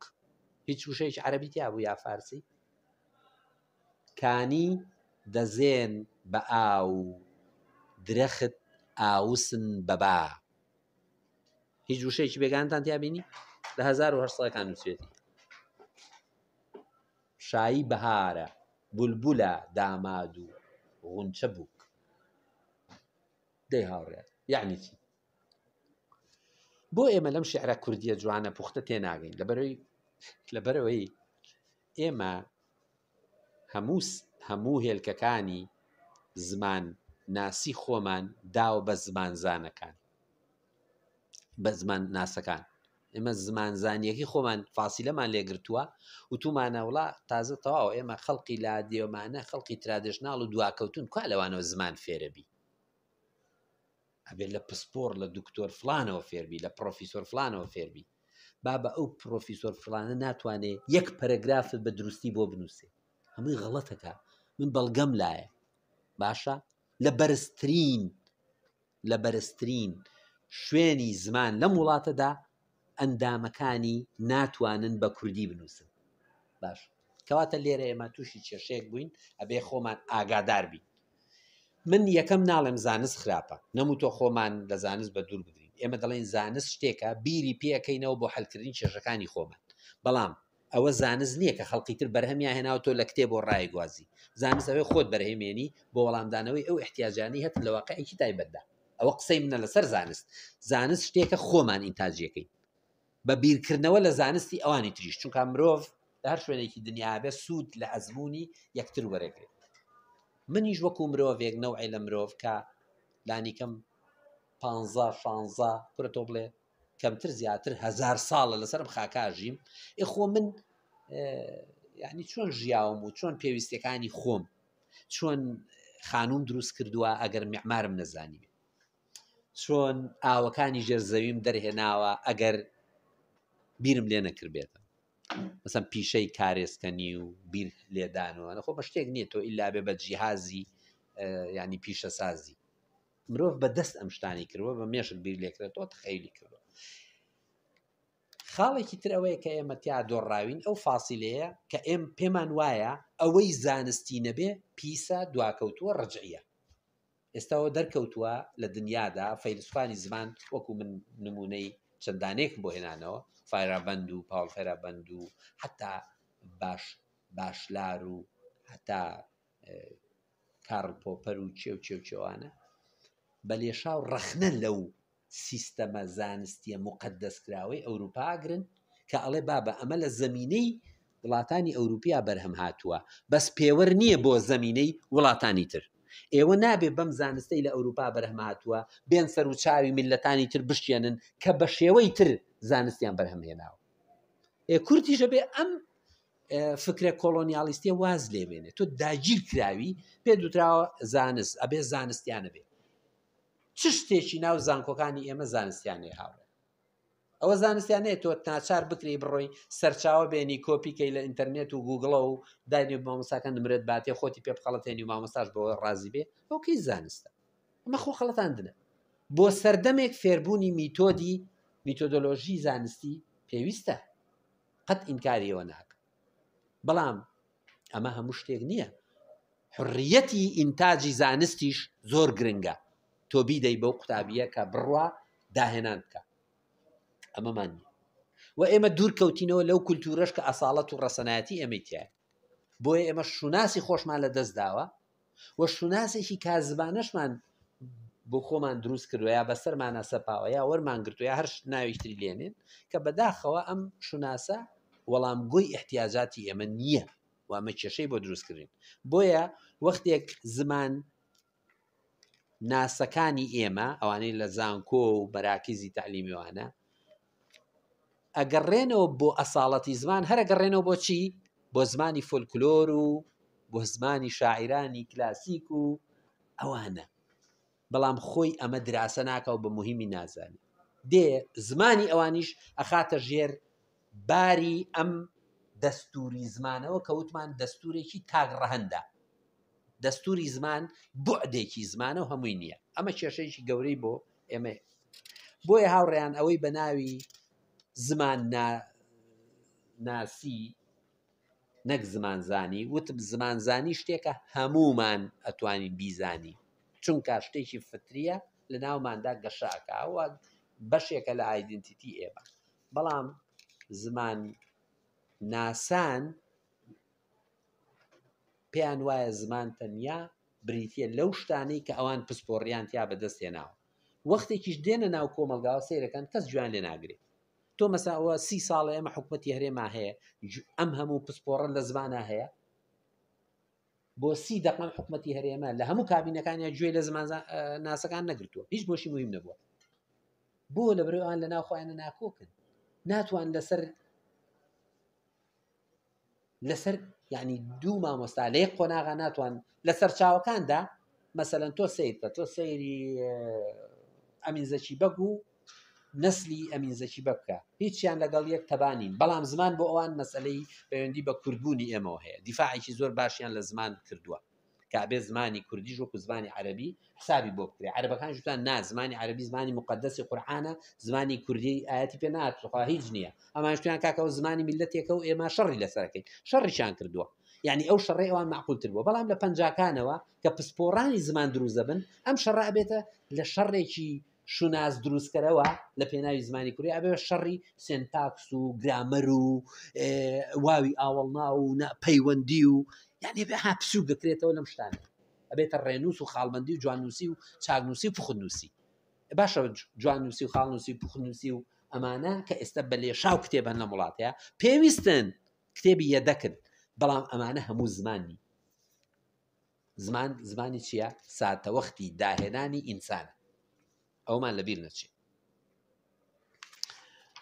بۆیە ئێمە زەحمەتی ئەوانەی کە لەسەر ڕێنووس ئەنووسن یا لەسەر خاڵبەندی یا لەسەر جواننووسی ڕەت ناکەینەوە بەڵام ئەڵێن ئەمەد بە تەنیا زمان نییە بۆ ئێمە بۆ جیلی ئێوە زمان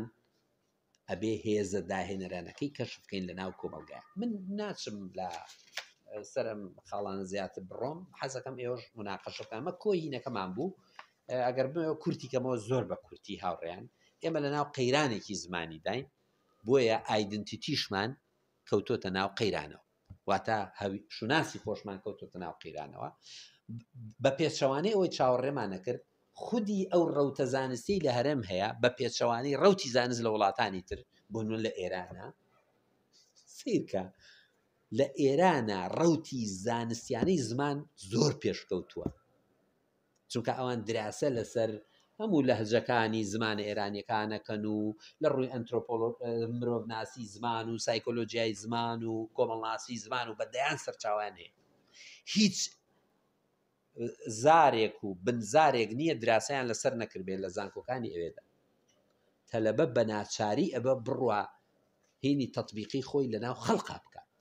نەک لەناو پۆلە نەک لە کتێبەوە فێر ببێ ئۆکەی ئەمانە زۆر باش کەواتە ئێمە لە چاو وڵاتانی دراوسێشمانە کە ڕەنگ بێ ئێمە پێم لە ڕووی سیستەمی سیاسیەوە لە ئێمە دواکەوتوترن بەڵام لە ڕووی زانستیەوە لە ئێمە زۆر پێشکەوتوترن بۆ زمان لەوێ گەشەی کردووە لای تۆ زمان تەراجعی کردووە بەدبەختیەکە ئەوەیە کە ئەم لە ئاستی زانستی لە ئاستی پراکتیکی و بەکارهێنانی ڕۆژانەش زمان بە سێ شێواز بەڕێی من یا ئەگەر نەڵێم بە چوار دیسان پاشەکشەی کردووە یەکەم ئێمە ناخوێنینەوە کەم پێم وایە خوێندنەوە سەرچاوەیەکەمی فێربوونی زمانە یا ئەگەر قسەکەم ڕاستکەمەوە بمبورن بڵێم ئێمە گوێ ناگرین کولتوری گوێگرتن نەماوە چکە ئەگەر گوێ بگرین باش لەو خەڵقانەی تۆ بڕ کۆڵانی پیرێژنان چۆرە لای سەوزە فرۆش و کەشک فرۆش و دارتاش و ئەوانە هەر لە جادەی قیر لا بدە فێری زمان نەبی هەتا لەسەر جادەی قیربی فێری زمان نابی کەواتە تۆ بێ گوێ بگری لەو شوێنەی زمان بەڕاستی بەکاردێ وەک ئەوەی کە بەشێکە لە داهێنانی مرۆڤ وەک ئەوەی احتیاجەکانی مرۆڤ هەژار لە شوێنێک قسەیەکەکە ئەڵێ جارێکیان سێرم کرد منداڵێک هەر هاروهاجی دەکاوانە ئەڵێ دایکەکەی پێیگوت وتی دەدانیشە بەر یەکاوی عارەبان کەوی یەکاوی عارەبان ئەزانیان چی یعنی شەط العەرەب باشە ئەو دایکە چەند بە جوانی یەکاو دوو ئاون دەبنە یەکاو لەوە جوانتر هەیە لە دنیا یەکاوی عارەب ئەڵێن جا تێگەیشتم زمان شتێک نییە ئێمە لە پۆلا فێری بین ئەبێ بچین ناو خەڵقا فێری بین یەکەم ئێمە گوێگرتنمان لە دەزاوە گوێ ناگرین خەڵق چۆن زمان بەکارهێنێ دوو ئێمە ناخوێنینەوە خودی خۆمان لە ڕێی خوێندنەوە کە ئەو دوو حرفە بە خۆڕایی لە کوردیا ئاوا گیریان نەکردووە خود خوێندنەوە سەرچاوەیەکی دروستکردنی خود بریتە لە خوێندنەوە ئێمە ئەوشمان لە دەستدا سەرچاوەیەکترەوە ئێمە زۆر خراپ دەنووسین چونکە خراپە خوێنینەوە ئێکە تۆ خراپ خوێنتەوە یا نەت خوێندەوە فێری نووسینیش نابی چونکە بەشێکی زۆری نووسین بەسەریە هاوڕێ کە تۆ ئەخوێنیە و وشانە چۆن چەند لە یەکۆ دوورن چۆن ڕیزکراون خاڵمەندیان چۆن بۆ دانراوە لە ڕێی چاوەوە بایدەوەی ینی لەگەڵ ئەوش ینی بۆ ئاگداری خشتان ئێمە میلەتێکی بەسەرین حکمەتێکی کۆنێڵێ بە چاوی خۆم نەیبینم بڕوای پێ ناکەم یعنی عەقڵ کاتێک بڕواکە کە پەیوەندی بەچێەوە بە چاوە هەیە ینی میلەتێکی ڤیژواڵ پێمانوێ میلەتێکی بڵین دیدارین ئەگەر بیکەم بە کوردی بەخێر بێن هاوڕێ قوربانی بەخێر بێن سەرچاو جا هاوڕێیان کەواتە یەکەم ئەوە کێشە گەورەکە بۆ زمان ئەگەر بۆ شتەکانی تر ئێمە تووشی قەیرانی شوناس بوو بین بۆ زمان بە چەندین ئاست تووشی قەیرانی زمان بوو بە چەندین ئاست یەکەم ئەو زمانەی لە کۆلێژەکانە خوێندرێ پەیوەندی بە زمانی پراکتیکی ڕۆژانەی خەڵکی عەوامۆ نییە ئەوە زمانی پسپۆڕەکان زمانی پسپۆڕەکان بە هیچ شێوەیە کاریگەری لەسەر زمانی عامەی خەڵقیش نییە ئەمەش کێشەیەکی ترە دیسانە واتە ئەم تەوەجوهە بەناو زانستیە نەیتوانیەوە ببێ بە تەوەجوهێکی چی خەڵکی و ئەمە نەیتوانیەوە ببێ بە هینی بڵێن میدیاکانیش چ میدیایەک ئەمڕۆ پەیڕەوی لە شارەزایانی زمانەکە کە لە پۆلا دەرزەڵێنەوە کەس نایکە هەر میدیایە بۆ خۆی بە ئارەزوی خۆی ئەوەش کێشەیەکی ترە دووهەمی شاوڕیان ئێمە یەکەمی ئەو بتوان باش گوێ ناگرین دووهەم زانست کە ئێمە هەموو هێلکەکانمان بەنسبەت زمانەوە داوەتە زانستی نەیتوانێت ئەو تەسیرە بکە چکە خۆمان بەرهەمی نایانین تەقلیدیەکەینەوە کۆپیەکەینەوە تۆ بە کۆپیکردنەوەش زانست بەرهەم نایانی خاڵێکی تر مەسەلەوەی باش ناخوێنینەوە خاڵێکی ترەوەی کە یعنی باش گوێ ناگرین باش ناخوێنینەوە باشیش نانووسی کەواتە زمان بە چەندین ئاست ئەگەر خودی من وەک تاکە کەس خودیەتی من ئەم جەوهەرە فەردەی کە لە هەر یەکێکماندا هەیە و مەسئولە لە دروستکردنی شوناسی ئێمە کە شوناسیش لە ڕێی زمانەوە بەرجەستە ئەبێ ئەم خودا ئەگەر چەند قەیرانێکی هەبێ ئەم قەیرانانە بۆ زمان چەندین بەرابەر زیاتر بۆیە ئێمە ئەتوانین بڵین لە ئێستادا دۆخی زمانی کوردی دۆخێکی خراپە نەک لە بەرەوەی دوژمنێک هەیە لە دەرەوە خراپە لە بەرەوەی زانستێکی کۆپیکرا و هاتووە ڕکێفی زمانت بۆ کا و پسوچێکاتەوە لەوەی زمان بریتە لە دەستوری زمان و سێنتاکس و گرامەر و ئەم شتە وشکان و ئەمە فاسیلەیەکی دروست کردووە لە بینی زمانی بەکارهێنراوی کردەیی ڕۆژانە لایەن تاکەکانەوە لەگەڵ و ئەمەش نەبۆتە پێوە بۆیە ئێمە بەڕاستی لە دۆخێکی قەیراناوی گەورەی زمانیا دەژی بە بڕای من ئەگەر زمانەوە جا زۆر لە کوردیاڵێ ئەی حەلت چیە خۆی حەل لە ناو قسەکاندایە یعنی باش گوێ بگرا نەگەر پێشنیارکەم ئەڵێم با باش گوێ بگرین ینی لە زبان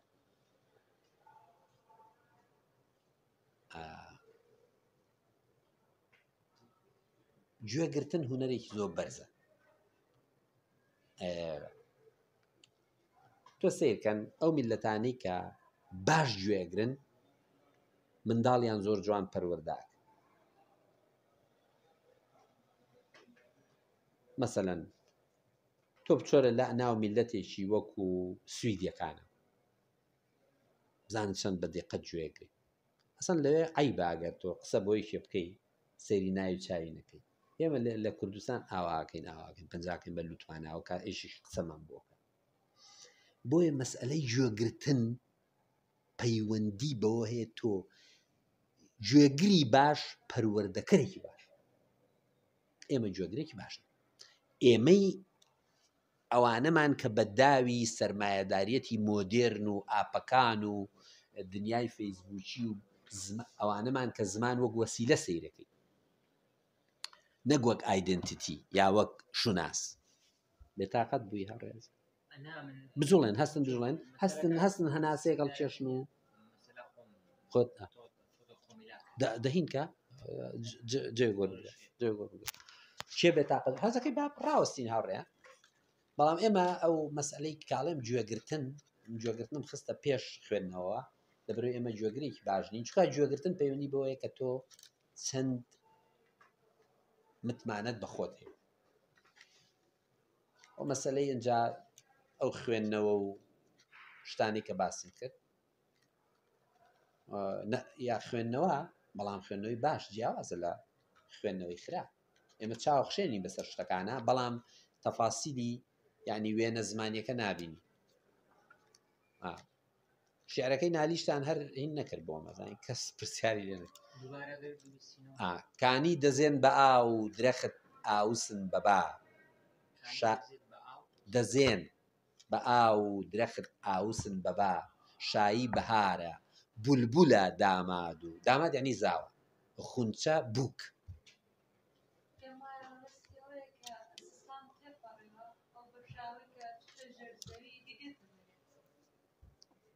فەرین زۆر محاولەیەکی زۆر جوانت کرد بەڵێ هاوڕێزی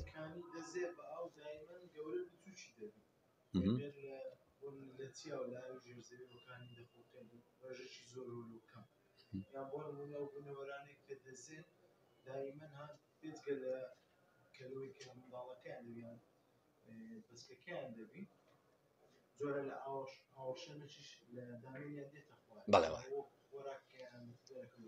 ئۆکەی محاولێکی باش بوو شەیتر هاوڕێ ها قۆپی بکە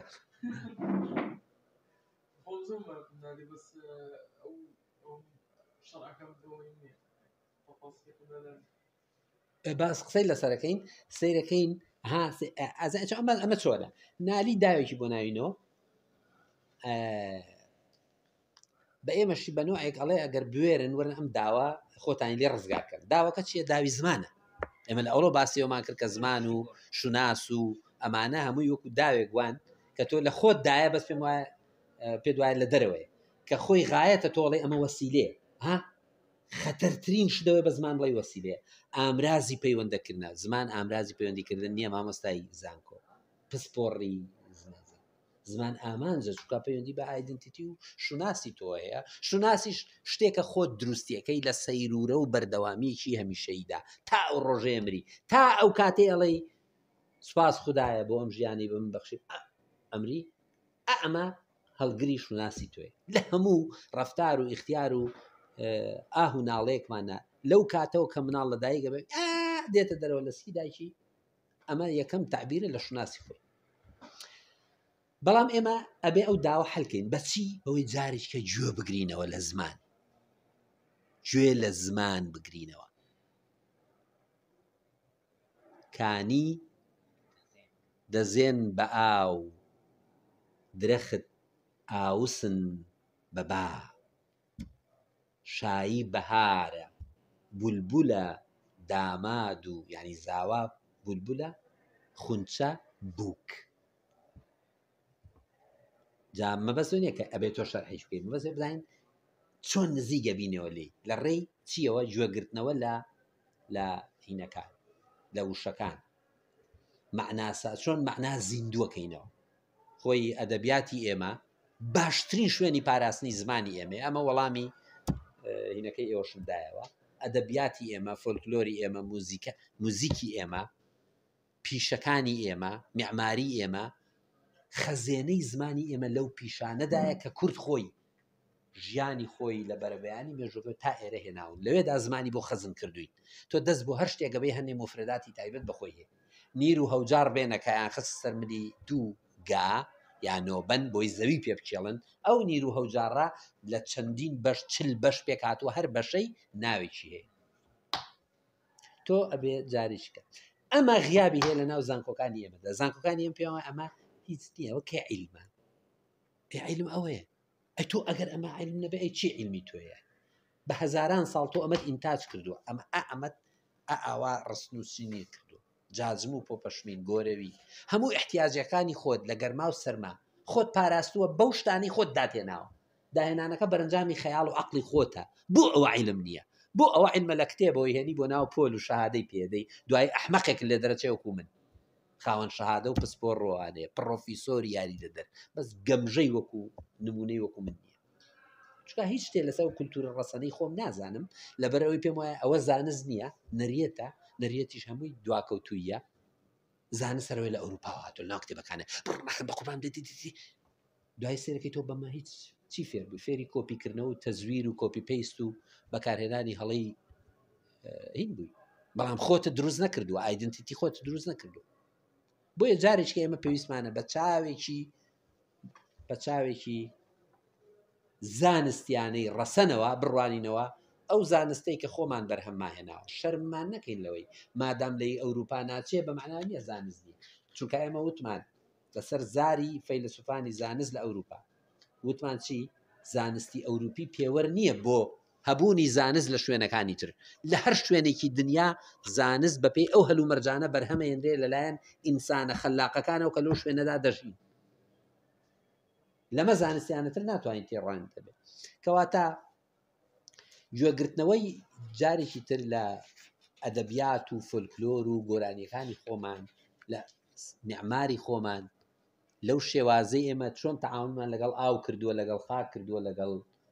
جیا کردووە ڕۆکەکان کردووە گەڕانەوە بۆ ئەم فەرهەنگا زۆر شتت بۆ کەشف دەکات مەرج نییە ئەمە لە گوگڵ بیدۆزیەوە مەرج نییە لە کتێبا بیدۆزیەوە بڕۆ بپرسە بڕۆ جۆ بگرە بڕۆ ئەوداڵی بە ڕازی مەبە بەوەی تەمبەڵترین جۆری ریسێرچ بەحث نووسین ئەوەیە بچی کتێب بکڕی و لێوەی نەقڵکەیت و بچیتە گوگڵەوە لێی بدزی و بڵێ ئەمە بەحسی منە بەدەیان تەلەبە بەحسی خۆیان بۆ منەرە مامۆستا ئەمە نازان با من بەحث نییە ئەمە کۆپی پێیستە هیچتر نییە ڕپیتەیشنە لە باشترین و محتەرەمترین حاڵەتدا ئەمە پێوتە ڕپیتەیشن یا بە هەر شێوازی تر من لە سکەندناڤیا ڕپیتاشیۆنی پێ دەڵێن ئینگلیزی نازانەوە ڕپیتەیشن و دووبارە کۆپیکردنەوە و ئەمانە هین نییە زانست نییە بەرهەمێنانی زانست نییە کەواتە دێڕەکەی نالی باش شەرحکەینەوە هاوڕێ کانی دەزێن بە ئەوە لە وشەی کانی تێگەن چەند کەس نازانێت کانی یعنی چی هەموو زان کانی یعنی چی کەواتە بەخێرێن هاوڕێیانێوەش هەموو ئەزان کانی یعنی چیوانە کانی زۆر باشە ئەی زان وشەی زان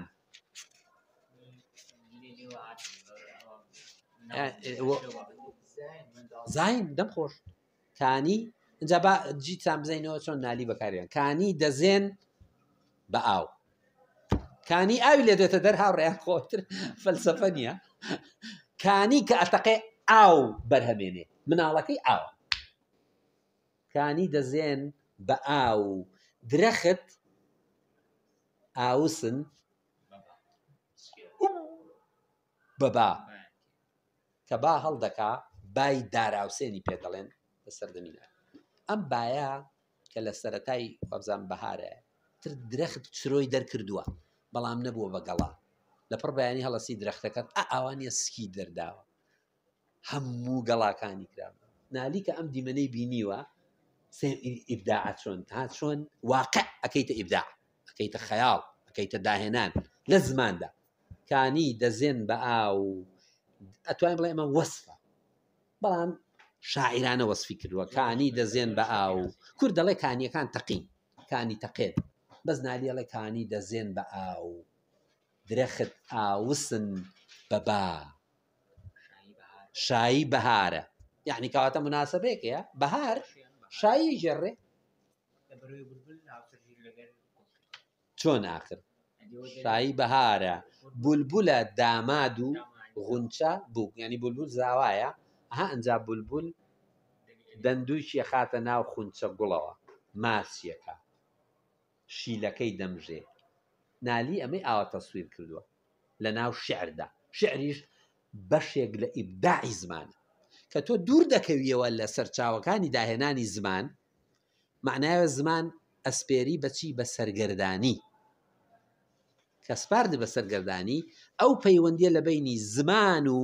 شونازدا نامێنێ ئەبچڕێ شوناسی ژوتمان چییە بوونی ئێمەیە لە خۆ دروستکردنمانە کە بەردەوام ئێمە خۆمان دروست دەکەین شوناز دەبەخشین بە خۆمان جۆرێک لە پێناسەکردنەوەی پاییز دەڵێ پاییز لە ڕاوچی سروشتە دەیان نمونەی تر هەیە ئاوڕێز شاعیرەکان هەمیشە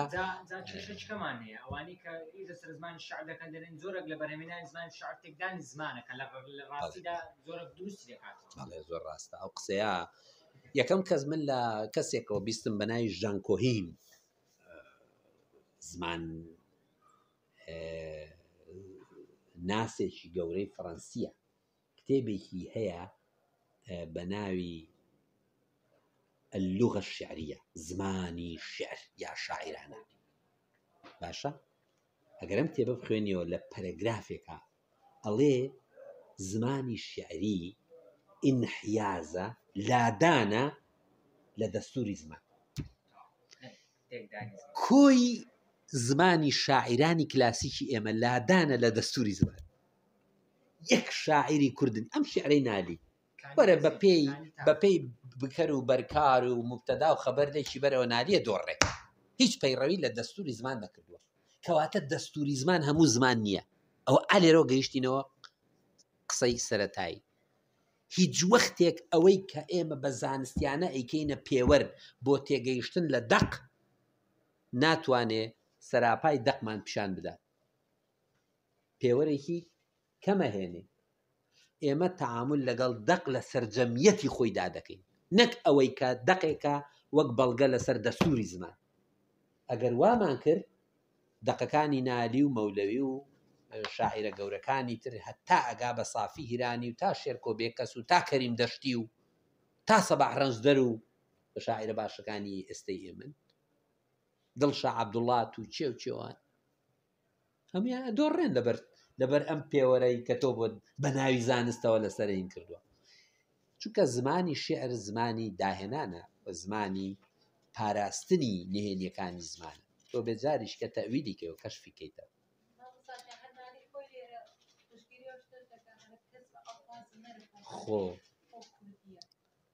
خۆ کردیە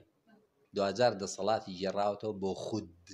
ئەها ڕەبتەی لە بینی خود و خوێندنەوە و ئەوانە دروستم کرد لەوێ ڕەنگانەوەی هەیە خود پێوەرە بۆ شوناسی ئێمە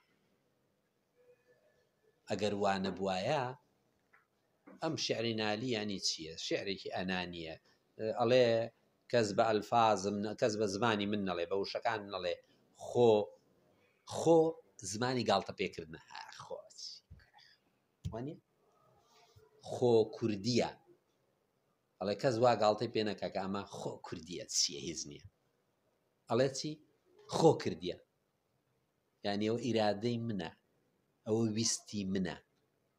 ئەوە فکری منە ئەوە قەراری منە بڕیارم ماوە خۆ کردیانە زمان بەکارێن بۆ ئەمە خۆم جیا بکەمەوە لە ئەوانی تر کە زمانی خۆیان بەسەر ناسەپاندووە من دەمەوێ مستەقیل بم سربەخۆ بم لە زماندا چکە ئەگەر تۆ سربەخۆی لە زمانە بەدەست نێنی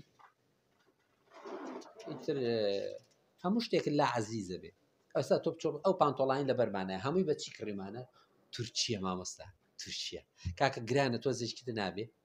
مامۆستا تورکیە وەڵاخۆ دە باش 5,000 تیش بۆ تۆ تورکیە بۆتە لوغەی مقدس باشە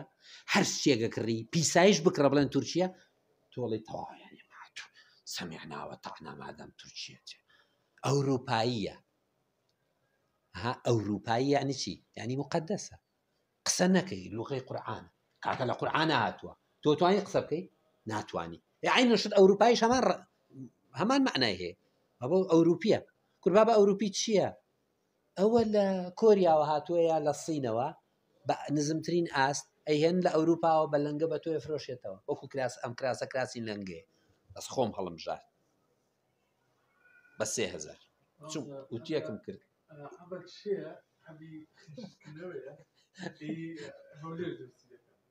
کەس نایکڕێ باشترە جا بۆ حەبەکەی تر ناڵێ ئەی ئەوەی سلێمانی ئەوەی شەریکەکەی سلێمانی ئینتاجی زۆر باشێ و خەڵاتشی یان وەرگرتووە ئەوەی هەولێریش بەڵام ناچوونکە ئەی خۆتە هاوڕێیان من بە ئەزمون شتێکتان پێڵێم ئەچێتە بابی قسەی خۆش و ئانەوە بەشێکی زۆر لەو کەسانەی کە شاریاوی بوون لە گوندەکان کە خانوویان مەسەن جاران بە قوڕ و ئەو میعمارە کوردیە بووە ئێستا بە بلۆک دروستیەکەن ئێستا عادەتێکی فێر بوون کە تانچی ئاو لەسەر بان دائەنێن حەزەکەن کە بەلوعە کردەوە لە حەمام ئاوەکە بە خوڕ بێتە خوار زەختیە بێ کەواتە بێت چی بکەین ئەبێ مزەخەیەکیش لەسەر بان لای تەنچەکە دانین بۆی پاڵ بە ئاوەکە بنێ بۆ بەلوعەکانی ناوە ئەما زانوانە ئۆکەی ئەم مزەخەیە لەو شوێنانە لە گوندەکان لە شەقڵاوە بەرەولا هەموو ساڵێک 2-3 جارە تەقێ چارەسەرەکەی زان چییە یعنی ئەنج بۆیان چارەسەر ناکرێت 2-3 جارە تەقێ و ئیمانی نامێنێ با بۆ تەقێ و شەڕە بێ لەگەڵ کابرای مزەخە فرۆش و سەرمایەکە و تەغلیفیشم کرد و ئەچێ بەچی تەغلیفەکە بە پلاستیک یا بە جۆرێ لە فوگە و ئەم شتانە هین ئیسفنج و ئەمان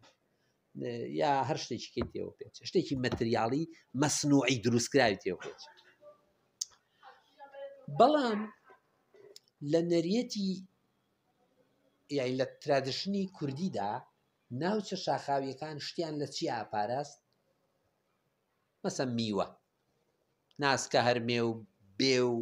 ئەو میوانەی کە بۆ درنگانێکی زستان هەڵە گیران ئاکردنە چیەوە هاوڕێیان هەرزاڵ چی بوو دوو لقیدار بوو دارێکی طبیعی لە لای ماڵ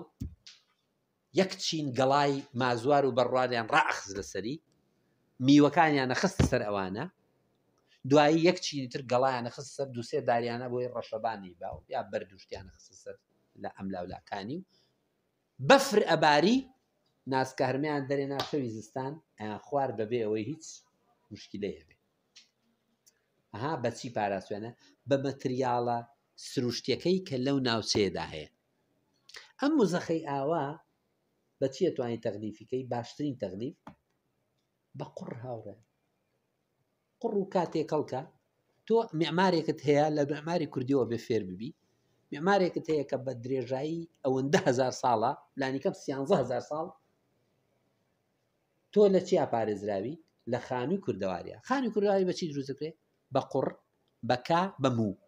موو ئی حەیوانە بزن و مەڕ و ئەوانە تێکەڵ یەکەن لەگەڵ قوڕەکەیە لەگەڵ کایە تێکەڵ یەکەن ئەبێ بە کۆنکرێت مسەلح و ئەتپارێزێ لە زستانە گەرمە لە هاوینە فێنکە بەڵام تۆ معریفەت ناسیەکە چونکە تووشی غەیبوبە بووی تووشی بەدبەختی کۆپیکردنەوە و هێنانیشتی تورکی بووی دێ چیەکەی دێ هەر شتێک کە پلاستیکی و مەسنوعی و شەریکەی بێ بەکارهێن ئیشێلوانە ئەم ژەهرێ ئەوە ئێستا ئێمە بەمانە ئاوە خۆینەوە بەڵام ئەگەر گەڕێنەوە بۆ جسمی ئینسانی کورد بۆ دراسی جسمی بکەین نەک ئینسانی کورد هەموو ئینسانە ترادیشنۆڵەکان جاران ئەو خواردنەوە عیبادەتێکی مقدس بوو تۆ داهاتیەوە لە کانی ئاو دەخوات سوزدەت بۆ کانی دەبر ئاو بخۆیتەوە باشە ئێستا کە تۆ ئەمە ناکەی یا نەتماوە لەوەش بەدبەختتر بڕوات بە ئاوی کانیش نەماوە دەی ئەم ئاوە ژەهراویان ناخۆیتەوە پێشوە ئەمە زۆر پاکە کەوان نییە جا بۆیە ئێمە تووشی اختیرابێک بووین لەگەڵ کولتوری دێرینی خۆمان کە بەشێکی زۆر درەخشانی تایە لە ئێستا شاتوانین بەکاری بێنین و ئەشتوانین وەکو زانستی خۆمان بیفرۆشینەوە بە وڵاتانی تر بەڵام لەبەرەوەی ئێمە کۆلۆنی کراوین داگیر کراوین سیقە بە نەفست لێ سەندراوەتەوە تۆ بڕوات بەوە نیە تۆ زانستت هەبێ زانستیانە بیرت کردبێتەوە ئیلا ئەوە بە زانست دەزانی کە لە زانکۆکانی تۆدا وەک ساینس بە تۆ فرۆشێتەوە ئەویش لە ڕێی تەقلیدکردنەوە و کۆپیکردنەوە و ئەو شتانەوە و هەتا لەسەر ئەمە بەردەوام بین تۆ نە ئایدنتیتیت بۆ دروزەکرێ نە زمانت دەتپارێزی نە خودێتی و زاتیەتێکت بۆ دروزەبێ هەر ئامادە ئەبی بۆی داگیر بکرێ بە بەردەوامی و ئێمەستا لەو دۆخەدای بۆیە دۆخی زمان پەیوەندی بە دۆخی بوونی ئینسانی ئێمەوەیە کە زمان لە قەیراندا یعنی بوونی من لە قەیراندا زیاتر قسە ناکەم ئەگەر پرسیار و مناقشەی شەبێ لە خزمەتە بشبورن ئەگەر زیاتر لەوەی پێش بقسم کرد يعني عندي جيش واو جيم جيم زي عندها جيش بوشقي نادر يعني باش بعرف كلا مكتبه لا ده زوزو باش يعني تنامد لا بعرف معناه زوزو باش كز للرزمان ذكر بلا مش أنا همان مشكلة ما يعني بعد دو المكان ده أو أدب كده خينا واو جيم لو بكرنا ممنونم ئەم قسەیە وام لێ کاکە دیسان بیرتان خەمەوە لە زانکۆکانی ئێمە و سیستەمی تعلیمی و پەروەردەی ئێمەدا بوارێک بۆ داهێنانی فەردی نەماوەتەوە ئەگەر داهێنانی فەردی بێ من دێم تەمەن بەشەکانی وەکو زمان و ئەوانە چەند ساڵێشکی تر کۆتاییان پێدێ هیچ تەلەبە ناچێ بۆ ئەوێ هیچ بۆی مهم نابێت ئەی تۆ زمان فێربی یا فێر نبکەی و مشکلێ زمانی کوردی ئەبێ یعنی نوێکاری بکرێت لەو بەشارەدا تەرچیز بکرێت لەسەر چی توانایی ئینسان بۆ داهێنان بڵێ کاکە تۆ حەزت لە چییە لا حەزم لە فۆلکلۆرە دە باشە بڕۆ نامەی بەکالۆرەسەکە لە فۆلکلۆر بنووسە باز لە بۆ نمونە دەروونزانی فۆلکلۆر بکە لە دەڤەری باڵەکایەتی بۆ نا ئەچی لەوێ مەتریال کۆکەوە نای بۆ ناو کتێب ئەچی ئەو هەند و بالۆرە و حکایەت و گۆرانی و شتانە کۆکەیتەوە کە تعبیرن لە کە ئەتوانی دەروونزانی ئەو دەڤەرە لێوەی هەڵێنجی تۆ حەزت لەوەیە کە فێری خواردنی مەسەن وشکراوە بی تەکنیکی وشکردنی و هەڵگرتنی خواردن باشە ئەڕۆم بۆ منتیقەیەکە ئەو تەکنیکەم فێرکە هەندێکی لە زانکۆ فێرە بم لە کتێبەوە هەندێکی لە شەریکات و ئەمانەوە باشە بەڵام تۆ بێ زانستە خۆماڵێکی خۆشت بزانی نایزانی هەتی وەکەوی بەدبەخت دەبیە زانی ئەوە تا تۆ هەموو شتانە زانستیان نەخوێنی شادەکەش وەرگی دوای حکومەتی ئیشێک نایەتی یا کەس ئیش نایەتی تۆ چونکە کافاعەتی تەواوت پێ نییە یا ئینگلیزی نازانی یا کۆمپیوتەر نازانی ئین بەدبەخت دەبی بەڵام تۆ گەر شارەزای ئایدنتیتی خۆت بی باشە بۆ ئێمە لە زمانی کوردی بایەغ نادەین بۆ بە ئەو هەموو توانایی لە ناو زمانی کوردیدا هەیە لە خارجی گرامەر و وشەسازی و ئەم شتانە کوڕشاڵە شاڵە هینمان بخوێندایە بزانین یەک دراس جگە لە دوو کتێب لە زمانی کوردیشانی مامۆستا جەمال نەوەزی ڕەحمەتیەیەکیانی کابرایەکترا لەسەر ئیتیمۆلۆژی زمان واتە ڕەگ و ڕیشەی مەسەن وشەیەک لە چۆوە هاتووە ڕەگ و ڕیشەی وشەیەک لە چۆوە هاتووە نیمانە دراسات لەو بارەیە کە زۆر خۆشە و هینە چەند لە پڕ بۆ دەرەکەوێ وشەی مار هەمان ماوە لە ئەمارەوە هاتووە یا هەر وشەیەکتر ڕەگ و ڕیشەکەی لە چۆوە هاتووە چۆن گۆڕانی بەسەردا هاتووە زۆر خۆشترە لەوەی تۆ بەس دەستوری زمان خوێنی وانە باشە دا ئەو کتێبانە هیچیان مەنهەج نین چی مەنهەجا ئێستایەتی بە پێی مۆدێلی ڕۆژگار مامۆستاکان شەڕیانە سەرەوەی چ مەنهەجێکی ئەوروپی کۆپی بکاتەوە و بیسەپێنێ بەسەر تەلەبێ زمان بەمە پێش ناکەی چکە تۆ لە واقع خۆت دوورەکەویەوە سیستەم و دەستگایەگەنی بەسەر زمانی خۆت یاسەپێنی کە ئەم سیستەم و دەستگای لە ناو زمانەکەی خۆت هەیە تۆ توانی گەشە بەوە بدەیت نەک کۆپی شتێک بکەی لە دەرەوە بێنی ئەمە بۆ هەموو بوارەکانی تر ڕاستە تەنیا شتێک ڕەنگ بێ ئەو بواری ئەوەی کە پێوترێ علومی دقیقە وەکو چیمیا و ئەوەی کە تاقیگەیە تب بوو ئەمانە بەڵام کاکە تۆ ئەگەر ئەبیە مهندسێکی باش پێویستە میعماری خۆت بخوێنی ئەوەش زۆر مهمە ئەگەر تێبێ بە دکتۆرێکی باشیش پێویستە بزانی چارەسازی ترەدیشن چۆنە لە وڵاتەکەی خۆتا چۆن بووە تا ئێستش بەڵام بەداخەوە ئێمە تووشی خۆ بە کەمزانیکی زانستی بووین ئەوەی کە تەقلیدا پێمان وایە زانستی ئەسلیە ئەوەی کە ئەسلیشە ئێمە بڕای پێ ناکەین پێمان عیبە و ئەمە سیستەمەکە واهیە ینی بەڵام ئاگایی ئەتوانێت لە سیستەمەکەی بباتەوە ئەوە ئاگایی ئێمەی فەردیە کە دراسە ئەەکەین باشە ئێمە چ عیبێکمان هەیە لەو دنیاە چۆن ئێمە میلەتێکین گەیشتون بم دۆخەی ئێستامان بەبێ ئەوەی عەقڵمان ئیشی کردبێ بەبێ تەکنۆلۆژیامان هەبوو بێ بەبێ ئەوەی زانستمان هەبوو بێ باش ئەو شتانی کە دروست کراون لە وڵاتی ئێمەدا تۆ ساڵەهایە زەویە شێڵی ئاو دێریەکەی کانیاوەکانی پارێستون ئەستێڵ و ئەستێر کە دروست کردووە بۆ پاراستنی ئاو لەسەر زەوی ئەی ئەوانە هەمووی زانست نین هەمووی حساباتی دقیقی عەقڵی نین ئەی بۆ ئەوت پێ زانست نییە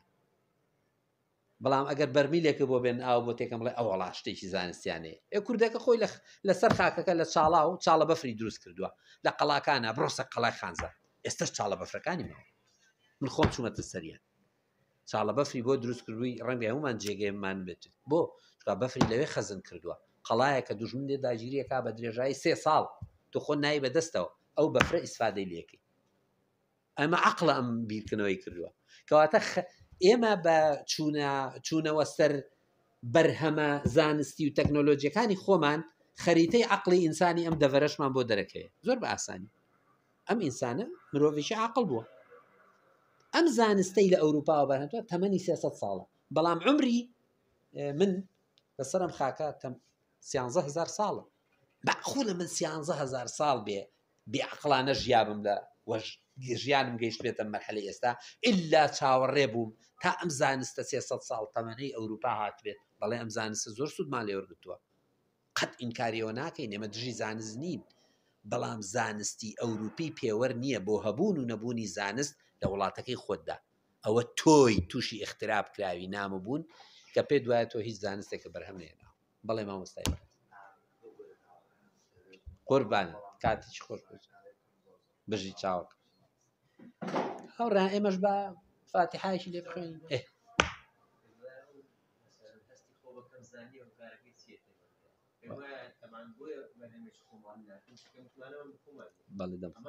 بەڵێ وڵی ئەم خودەی ئێمە ئەمەی باسماکەم ئەم شوناسە کە ڕێنە هەمانە بە پلەی یەکەم شوناسێکی داگیر کراو بووە یعنی تۆ حساب کە لە ئەگەر لە ڕۆمێژوویەکەیەوە سەیریکەین هەموو بەڵگەکان ئەڵێن ئاخر ئیمپراتۆریەتی ئەوەی کە بە ناوی کوردەوە میدەکان دوای فارسەکان لە ژێر دەستمان دەرێنن بە نیوەی خاکەش لێ داگیرەکە و ئیتر تۆ پاشەکشە ئەەکەی و ئەگەی بەچی جۆری حکومڕانیە کە ناوی میرنشینەکانن ئەو دیارە دوایی مەسەلەن غەزووی ئیسلامی دێتە وڵاتەکەتەوە هەویەتی ترێ بەسەراسە پێێنی و ئیتر بەو شێوەیە ینی ناسیۆنالیزم نەوەیتری لە هەویەتە بەڵام کەسیان نابن بە هەویەتی ڕەسەنی خۆت هەویەتی ڕەسەنی خۆوتمان سەیری دەوروبەرمانەکەی بزانین چیمان ئینتاج کردووە لە ڕێی ئەو ئینتاجانەوە خەریتەی عەقڵی خۆمانە دۆزینە جا تۆ ئێستا نامۆ کراوی بەوە بۆ لە بەرەوەی داگیرکراو بووی هەمیشە وەکو داگیرکراوێک سیر کراوی و شتت خراوەتە سەر زمان و مێشکەوە و تۆش دووبارە کردوتەوە لە دواییە کردوتە بە ئیخۆت و پێ دوایە ئەوە ئەسڵی ڕەسەنی تۆیە خۆی وانە جا بۆیە تا ئێمە هوشیاریمان بە داگیرکراوی خۆمان نەبێت هەر بەم شێوەیە ئەمێنینەوە و بەردەوامیش داگیرەکرین ئێستا داگیرکاریەک بازار داگیرت دەکا مارکە و مۆڵ داگیرت دەکا لەگەڵ یا زمانی تازە دێتە ئاراوە زاراوەی تازە ئەمە تەکنۆلۆژیای نوێ و تۆ بێ بەکاری بێنی مەسەن چوو شێکت هەیە بۆ ئاپ هەر بێ بڵێ ئاپەکەی ئاپی فلان و ئاپی فیساوانە یا سکرین و شاشۆم کەواتە ئەزای چۆنە تۆ کە نەتوانی خۆت ئینتاجی شت بکەی یا بیری لێ بکەیەوە خۆمەرجێ من مۆبایل دابێنم بەس دەتوانم بیریشی لێ بکەمەوە خۆ بکفر نییەنی لە خەونی چ کوردێکا هەبوو بتوانێت سیارە و تیارە دروستکە دێ و دروستیان کرد لەو هەولێرە نەریمانی فیتەر هاوڕێمە لەو کاتەوە خەریکە من ئاگاداری هەم دروستی کە کاکە تیارەی احتراف پێکراو لە هەموو دنیای توانی پێ بڕی ماتۆڕەکەی لە کەنەداوە هێناوە و شتەکانی تر هەموو خۆی دروستی کردووە بۆ وەختێک ئیبداع هەبێ لە شوێنەکانی تر دنیا بۆ لای من نەبێیان بەس تۆ ئەو هینە لێ سندراوەتەوە کە بڵێ من نەتوان داهێنان بکە کەچی سەیری دەوروبەری خۆتکە سەرێکی داهێنانی گەورەت کردووە تەزبیح گەورەترین داهێنانی سایکۆلۆجیە من ناڵێم موزیک ئێمە کە تووشی نەخۆشیە بین یا سترێسمان تووشە بێ باشترین ڕێگاکانەوەی بڕۆن گوێ لە مۆزیک بگرین بەڵام تەزبیح هاوڕێیان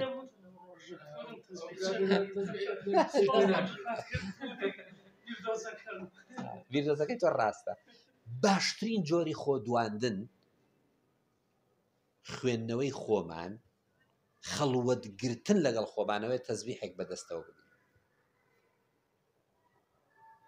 چکات تەزبیح لە چی دروست دەکرێت قەزوان باشترەکەی دیا دار و یا قەزوان پلاستیکۆوانە کەمتر یا بەر تەزبیحی بەر ئەمانە هەر شتێک کە پەیوەندی بە لەشی ئێمە زاکرەی تایبەت بەخۆی هەیە دەستی ئێمە زاکرەی تایبەت بەخۆی هەیە مەسەن کە تامی ئێمە زمانی ئێمە تۆ کە ئاوی گوندی خۆت دەخۆیتەوە تامێکی تری هەیە وەک لە ئاوی شوێنێکی دیکە باشە هاوڕێیان گۆشتی خۆماڵی خۆشترە تامی لەسەر زمانی تۆ ڕەنگ بێوانە بێ بەڵام زاکرەی زمانی تۆ ئەوەی خستۆتە مێشکتەوە یەکەم ئیمپرشن تەسیری کە داناوە لەڕێ ئەم جەستەیەوە و داوێتی بە دەستگای تەحلیلی تۆ لەوێ خەزنی کردووە بۆت یەکسەر تۆ ئەیناسیتەوە بەوە ئەیناسیتەوە بەو تامەیە بەو بۆنەیە بەو ڕەنگەیە مناڵی خۆت دەناسیتەوە ئەو کەسانە ئەناسیتەوە کە لەو عمرەیە لەو تەمەنەیە ئەو بۆنەت کردووە ئەو ڕەنگە لەگەڵ چێ بووی هەر هەمووی ئەیناسیتەوە ئێمە چین کۆنسترەکشنێکین ئێمە کۆنسترەکشنێکین شوناس بریتیە لە پێکهێنانەوەیەکی کۆی ئەو زاکرەی ئێمە هەمانە لە ئەزمموی ژیانی خۆمان بەشێک لە شوناسی من ئەو کاتێک کە دایکم بەز لە کوردیەکانیەوە کە ئالێرا گرێکی لێدا و مێخەک بەنگێکی تیا بوو لە ملا بوو سەرپۆشێکی سپی لەسەر بوو ئەی بردم بۆ ماڵە خزمەکان لە مناسەباتە بۆنی دایکم و مێخەکەی تا ئێستا ماوە هەر کاتێک بۆنی مێخەکەم دایکم بیرەکرێت باشە وإلى آخره ئێمە کەواتە کۆنسترێک یعنی بەرهەم هاتوویەکین لەو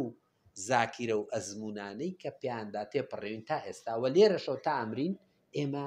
ئەزمون و یادەوەری کۆکەینەوە جارێکیکە و شوناسی خۆمانی لێوە دروست دەکەین بەڵێ هاوڕێز